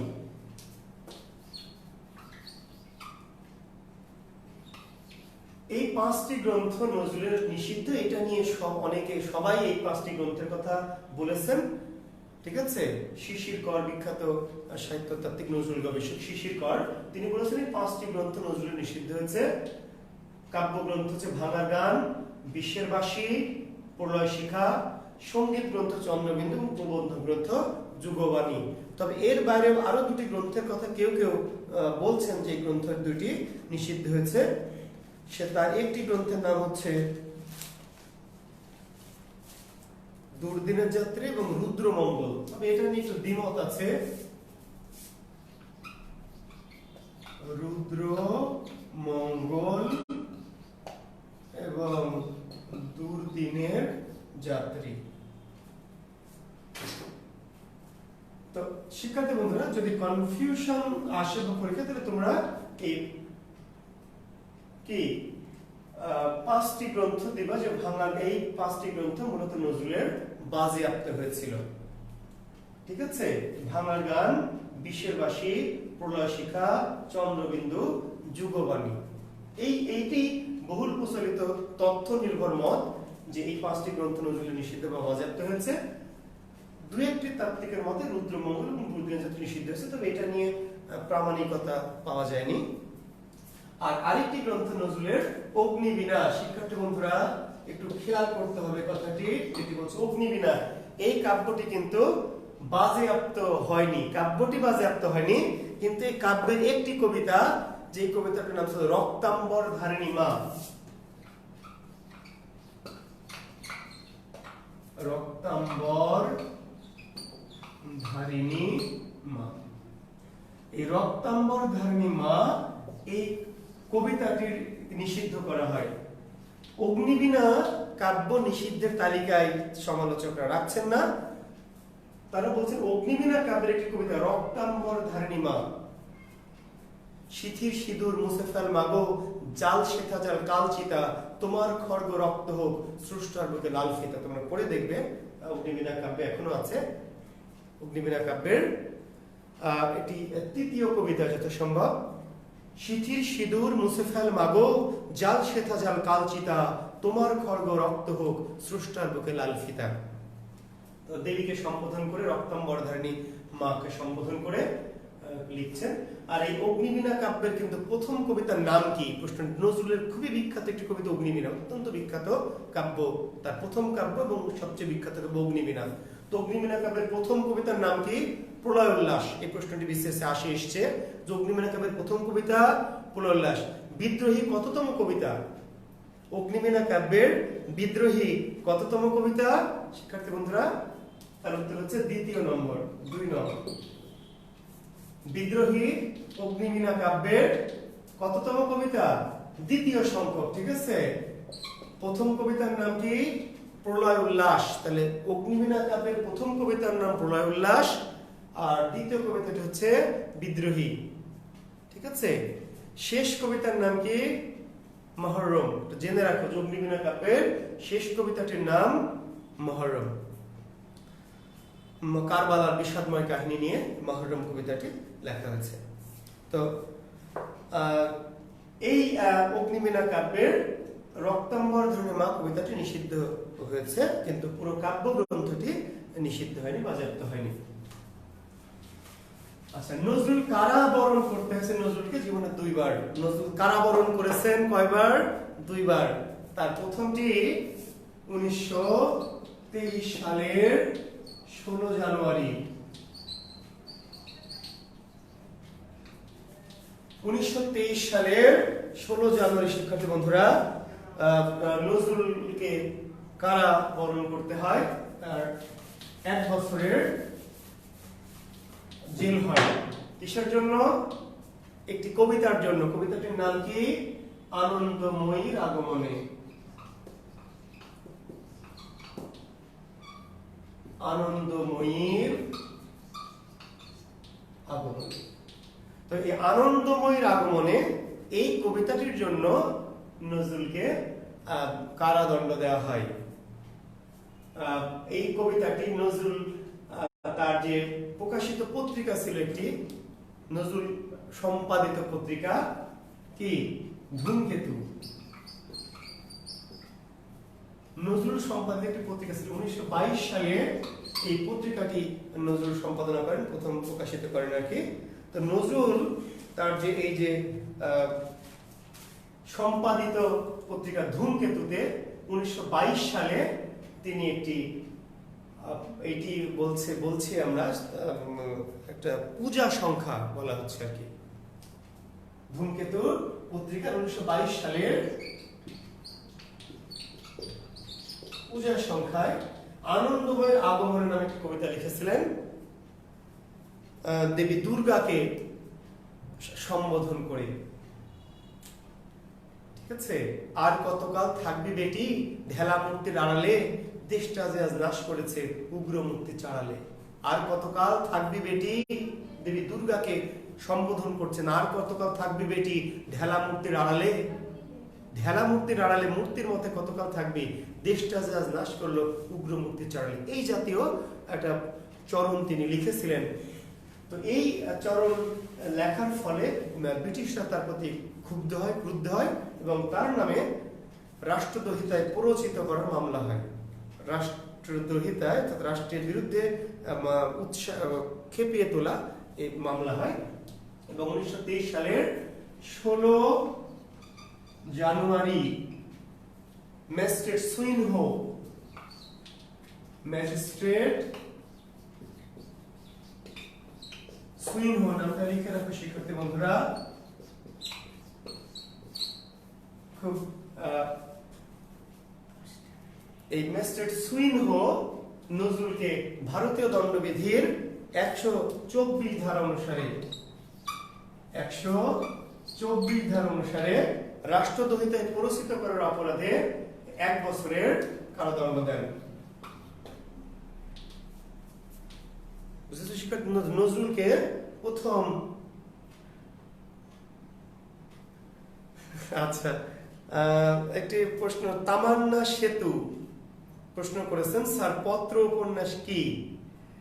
তামান্না সেতু আপনার জ্ঞাতার্থে জানাচ্ছি বা অন্য আরো যারা জানে না, পত্র উপন্যাস হচ্ছে পত্রের আকারে রচিত উপন্যাস, অর্থাৎ পত্রের মধ্য দিয়ে উপন্যাস। অর্থাৎ একটা পত্র লিখছি, ঠিক আছে, যে প্রিয় তামান্না, প্রিয় তামান্না, এই বলে আমি শুরু করেছি আমার জীবনের কাহিনী। আবার তুমি যখন লিখছো আমাকে, তখন তোমার অনুভূতিগুলো বলছো। তো এইভাবে কি, অর্থাৎ পত্রের আকারে যে উপন্যাসের কাহিনীটা এগিয়ে চলে, অর্থাৎ পত্রের মধ্য দিয়েই একজনের অনুভব প্রকাশ পাচ্ছে, আর আরেকজন তাকে পত্র লিখছে, তাহলে তার মনোবেদনাটা, তার আকাঙ্ক্ষাটা, এইভাবে পত্রের মধ্য দিয়ে যে উপন্যাসের কাহিনীটা পরিণতির দিকে যায় পত্র রচনার মধ্য দিয়ে, সেটি হচ্ছে পত্র উপন্যাস। আধুনিক জগতে বিষয়টি নাই, তোমরা সেই স্বাদটিও পাবে না। আমরা অল্প কিছু পেয়েছি আমাদের বিশ্ববিদ্যালয় জীবনে, ঠিক আছে, পত্র লেখা, সেই পত্রের জন্য ওয়েট করা, সেটার উত্তর দেওয়া, আবার আসা। তো এই যে পত্রের মধ্য দিয়ে যখন কোনো কাহিনী লেখক রচনা করে ফেলেন, কোনো বিষয়কে তুলে ধরেন কাহিনী ঘটনা দ্বারা, পত্রের আকারে রচিত, অর্থাৎ পত্রের মধ্য দিয়ে রচিত উপন্যাসকে বলা হয় পত্র উপন্যাস। এই জাতীয় আরেকটি উপন্যাস হচ্ছে বাংলা সাহিত্যে সৈয়দ ইমদাদ আলীর হাজেরা। আমি একটু উপন্যাস বলেছি নজরুলের বাঁধনহারা। আরেকটি পত্র উপন্যাস আমার মনে পড়ছে এই মুহূর্তে, সৈয়দ ইমদাদ আলী নামক একজন লেখক, তার রচিত হাজিরা পত্র উপন্যাস। ব্যারিস্টার সাহেব কি ব্রাজিলের কি? ম্যাজিস্ট্রেট সুইনহো, আচ্ছা না ব্রাজিলের না ইংল্যান্ডের মাহরিন সাদিয়া ইরা। ম্যাজিস্ট্রেট সুইনহো তিনি ইংল্যান্ডের ইংরেজ ম্যাজিস্ট্রেট সুইনহো তিনি এই নজরুলকে তিনি কারাদণ্ড দেন। এবং নজরুল, আমি মাহরিন সাদিয়া ইরাই মনে হয়, তুমি এইটা করেছো কিনা জানি না, কি ম্যাজিস্ট্রেট সাহেব ব্রাজিলের ইংল্যান্ডের। তো এই ম্যাজিস্ট্রেট সে সময় খুবই উগ্রবাদী ম্যাজিস্ট্রেট ছিলেন এবং এই ধরনের রায়গুলি তিনি দিতেন। তো এই তোমাদের জানিয়ে রাখি একটি তথ্য যে ম্যাজিস্ট্রেট সুইনহো যখন নজরুলকে আত্মপক্ষ সমর্থনে কিছু বলতে বলা হয়, অর্থাৎ তার পক্ষে যেহেতু কোনো উকিল ছিল না, তিনি রাখেননি, তো তিনি নজরুল কাঠগড়ায় দাঁড়িয়ে, খুব মজার তথ্য দিচ্ছি শিক্ষার্থী বন্ধু শুনে রাখো, নজরুল কাঠগড়ায় দাঁড়িয়ে কিন্তু কি একটু জবানবন্দি দিয়েছিলেন ম্যাজিস্ট্রেট সুইনহোকে উদ্দেশ্য করে। এবং সেই বিষয়টি কিন্তু নজরুলের পরবর্তীতে লিখিত আকারে রচিত হয়েছে, যেটি হচ্ছে রাজবন্দির জবানবন্দি, যেটি বাংলা সাহিত্যের প্রথম কাঠগড়া সাহিত্য, বাংলা ভাষার প্রথম কাঠগড়া সাহিত্য। আমরা বলছি কাঠগড়া সাহিত্য মানে নজরুল ওই যে সুইনহোর যে আদালত, সে আদালতে তার আত্মপক্ষ সমর্থনের জন্য যখন থেকে কথা বলতে বলা হতো, কারাগারে দাঁড়িয়ে যে আবেগময় ভাষায় যে বক্তৃতা দিয়েছিলেন, সেইটি পরবর্তীতে তিনি লিখিত রূপ দিয়েছিলেন, যে সাহিত্যটিকে নাম দেওয়া হয়েছে রাজবন্দির জবানবন্দি। বাংলা সাহিত্যের প্রথম কি কাঠগড়া সাহিত্য। তো এই ম্যাজিস্ট্রেট সুইনহো ভারতীয় দণ্ডবিধির 124 ধারা অনুযায়ী 1923 সালের 16 জানুয়ারি এই রায়টা হয় এবং নজরুলের 1 বছরের জেল হয়। নজরুলকে প্রথম আলিপুর কারাগারে নেওয়া হয় এবং আলিপুর কারাগার থেকে পরবর্তীতে হুগলি কারাগারে স্থানান্তর করা হয়। তো হুগলি কারাগারে স্থানান্তর করা হলে নজরুল সেখানে অনশন করেছিলেন, তোমরা জানো 38 দিন। শিক্ষার্থী বন্ধুরা, নজরুল একটানা 38 দিন অনশন করেছিলেন এবং এই অনশন ভাঙানোর জন্য রবীন্দ্রনাথ ঠাকুর তাকে টেলিগ্রাম করেছিলেন এবং আরো অনেক মানে সেই সময়ের বড় বড় মানুষরা নজরুলকে টেলিগ্রাম করেছিলেন যে Nazrul give your hunger strike. ঠিক আছে, রবীন্দ্রনাথ ঠাকুর তাকে লিখেছিলেন যে নজরুল তুমি তোমার এই অনশন ত্যাগ করো, বাংলা সাহিত্য বাঙালি জাতির তোমাকে প্রয়োজন। কিন্তু নজরুল তাদের কথা রাখেননি, তিনি রাখলেন ভুট্টো সাহেবের কথা। অর্থাৎ নজরুল এই অনশনটা ভেঙেছিলেন কার কথায় বা কার অনুরোধে? এই প্রশ্নটি যদি হয় তাহলে বিরজা সুন্দরী দেবী, একটু শিক্ষার্থী বন্ধুরা একটু জেনে রাখো যে নজরুল কারাগারের অনশনটা ত্যাগ করেছিলেন কার অনুরোধে? বিরজা সুন্দরী দেবী। ঠিক আছে, বিরজা সুন্দরী দেবীর অনুরোধে নজরুল তার অনশন ভেঙেছিলেন। তো আর আরেকটি বার নজরুলকে একটু বলে রাখি, আর 5 মিনিট সময় নিচ্ছি আমি। নজরুলকে কিন্তু দণ্ডটা দেওয়া হয়েছিল শিক্ষার্থী বন্ধুরা কি তাকে সাহিত্য থেকে বিরত রাখার জন্য। আসলে 1 বছর কারাদণ্ড দেওয়া হয়েছিল তাকে ভীতি দেখানোর জন্য, নজরুল যেন ভয় পায় যেন সে সাহিত্য না লেখে। জেলখানায় বসে নজরুল কিন্তু কবিতা লিখেছেন। এবং নজরুল, তোমরা জানো যে সে সময় কয়েদিদের দাঁত মাজার জন্য কয়লা দেওয়া হতো, আমরা ছোটবেলায় মেজেছি কয়লা দিয়ে। তো কয়েদিদের কয়লা হতো, নজরুল কয়লার অর্ধেকটা দিয়ে দাঁত মাজতেন আর বাকি অর্ধেকটা দিয়ে দেওয়ালে সাহিত্য লিখতেন। কারার ওই লৌহ কপাট ভেঙে ফেল কররে লোপাট, রক্ত জমাট শিকল পুজোর পাষাণ বেদি, ওরে ও তরুণী শান বাজাতর প্রলয় বিষান, ধ্বংস নিশান উড়ুক প্রাচীর প্রাচীর ভেদি, লাথিমার ভাঙরে তালা যত সব বন্দিশালা, আগুন জ্বালা ফেলো পারি। গাজনের বাজনা বাজা, কে মালিক কে সে রাজা, কে দেয় সাজা মুক্ত স্বাধীন সত্য কেড়ে, হা হা পায়রে হাসি ভগবান করবে ফাঁসি, সর্বনাশী শিখাইহীন তথ্য কেড়ে। লাথিমার ভাঙরে তালা যত সব বন্দিশালা, আগুন জ্বালা ফেলো পারি। নজরুল জেলখানায় বসে, তাকে জেল দেওয়া হয়েছিল আসলে একটা প্রতীকী ভাবে, যেন এই জেলের ভয়ে নজরুল সাহিত্য রচনা থেকে বিরত হয়। নজরুল জেলখানায় বসে জ্বালাময়ী সাহিত্য লিখেছেন।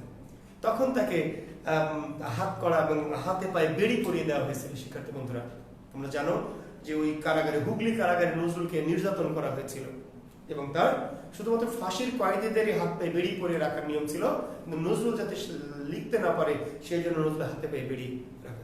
নজরুল তখনও মুখে মুখে তিনি রচনা করেছেন যে এই শিকল পরা ছল মোদের, এই শিকল পরা ছল, এই শিকল করে শিকল তোদের করবরে বিকল, এই শিকল পরা ছল মোদের, এই শিকল পরা ছল। তো সেই কবি নজরুল। তো যাই হোক, নজরুল পরবর্তীতে 1923 সালের ডিসেম্বরের দিকে তিনি, জানুয়ারিতে তার কারাদণ্ড হন এবং 1923 সালের ডিসেম্বরের দিকে তার মুক্তি পেলেন। পরবর্তীতে তিনি 1930 সালে প্রলয় শিখা, এই প্রলয় শিখা কাব্যের জন্য তার 6 মাসের কারাদণ্ড হয় এবং তিনি কারাভোগ করেন প্রলয় শিখা কাব্যের জন্য 1930 সালে। তো এই নজরুল 2 বার জীবনে কারাবরণ করেছেন। তো যাই হোক, নজরুল সম্পর্কে অনেক কথা, আমার যেহেতু 10টা পর্যন্ত ক্লাস, আমার মোবাইলে চার্জও শেষ আর কি, শিক্ষার্থী বন্ধুরা, নজরুল সম্পর্কে অনেক কিছুই বলেছি, আর অনেক কিছু আছে। নজরুল সম্পর্কে এত কথা আছে, এত বলার আছে যে আমি যদি 5 ঘন্টা ক্লাস নেই তবু নজরুল সম্পর্কে বলা কিন্তু শেষ হবে না। তো নজরুলের অনেক কথা থাকলো। তো দুটো কারণে, একটা হলো আমার ক্লাসটা ছিল 8টা থেকে 10টা পর্যন্ত, তো 10টা বেজে গেছে, পাশাপাশি আমার মোবাইলের চার্জও একটা অনেকক্ষণ ধরে শেষ হয়েছে। তো শুধু বলে রাখি যে নজরুল আমাদের অনেক গুরুত্বপূর্ণ একজন কবি, আমাদের বাংলা সাহিত্যের জন্য, বাঙালি জাতির জন্য, গোটা বিশ্বের জন্য, এবং তোমাদের বিশেষ পরীক্ষার্থী যারা এবং অন্যান্য জবের পরীক্ষার্থী যারা, তাদের জন্য তো অবশ্যই।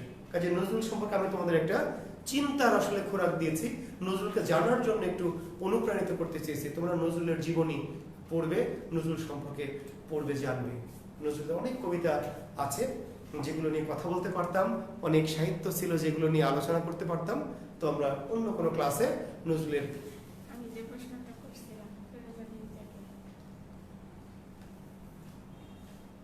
অনেক কথা ছিল, তো আমরা নেক্সট কোনো ক্লাসে হয়তো নজরুলের বাকি আরো অনেক জীবনের বিষয়গুলো নিয়ে কথা বলবো। তো আজকে পর্যন্ত শিক্ষার্থী বন্ধুরা, তো একটি কথা বলে শেষ করি, নজরুলের সম্পাদিত পত্রিকা ছিল 3টি, তার একটি আমি বলেছি লাঙ্গল, আরেকটি হচ্ছে নজরুলের সম্পাদিত পত্রিকা ধূমকেতু, এবং আরেকটি হচ্ছে নবযুগ। তো প্রথম সম্পাদিত পত্রিকাটি হচ্ছে নজরুলের, একটু না বলে শেষ করলে আমার খারাপ লাগবে, নজরুলের প্রথম সম্পাদিত পত্রিকা ধূমকেতু, তারপরে নজরুলের সম্পাদিত পত্রিকা লাঙ্গল, এবং একটি পত্রিকা সম্পাদিত নবযুগ। যদিও একটু এখানে একটুখানি বিভ্রান্তি কোনো কোনো গ্রন্থে এই জন্য আছে যে নবযুগ পত্রিকাটি 1920 সালে প্রকাশিত হয়েছিল, এই তথ্যটি দেওয়া আছে, এটি ঠিক তথ্য, কিন্তু তখন সম্পাদক ছিলেন কমরেড মোজাফফর আহমেদ, নজরুল তার উপসম্পাদক বা সহকারী সম্পাদক ছিলেন। পরবর্তীতে নজরুল কিন্তু এই পত্রিকাটি পরবর্তীতে কমরেড মোজাফফর আহমেদের পরে নিজে একসময় সম্পাদনা করেছেন। তো নবযুগ পত্রিকাটি সালের দিক থেকে 1920 সালে, ধূমকেতু পত্রিকা 1922 সালে। কিন্তু নজরুলের প্রথম পত্রিকা কোনটি? ধূমকেতু। কেন এই তথ্যটি এরকম বিভ্রাট যে নজরুল প্রথম ধূমকেতু পত্রিকা 1922 সালে, এটি তার নিজের সম্পাদিত প্রথম পত্রিকা, আর নবযুগ 1920 সালে প্রকাশিত হলেও এটি মূলত ছিল কমরেড মোজাফফর আহমেদের পত্রিকা। পরবর্তীতে নজরুল এই পত্রিকাটি নিজের সম্পাদনা করেছেন পরে, যার ফলে প্রথম 1920 সালে নবযুগ হলেও নজরুল সম্পাদিত প্রথম পত্রিকা ধূমকেতু 1922 সালে। লাঙ্গল পত্রিকাটি 1925 সালে সম্পাদনা করেছেন নজরুল। তো এই হচ্ছে আমাদের নজরুল সম্পাদিত পত্রিকা, ঠিক আছে? তো শিক্ষার্থী বন্ধুরা, এই লাঙ্গল পত্রিকাটি পরবর্তীতে আরো ভিন্ন ভিন্ন নামে প্রকাশিত হয়েছিল। তো সেই বিষয়গুলো নিয়ে আর কথা বাড়াচ্ছি না। তোমরা ভালো থেকো, তোমাদের সাথে নিশ্চয়ই আমি দেখার প্রত্যাশা রাখছি। তোমরা সুন্দর থেকো, তোমাদের জীবনটা সুন্দর থাক, আর সাবধানে থেকো। যে কয়েকদিন আরো করোনা পরিস্থিতি, আমাদের দুর্যোগ যাচ্ছে, অনেকদিনই হয়তো থাকবে, আমরা সাবধানে থাকবো, সবাই ভালো থাকবো, ঠিক আছে? তোমাদের হাসি মাখা মুখ নিশ্চয়ই অচিরেই দেখবো, সেই প্রত্যাশা রাখছি। শুভকামনা সবার জন্য। আল্লাহ হাফেজ।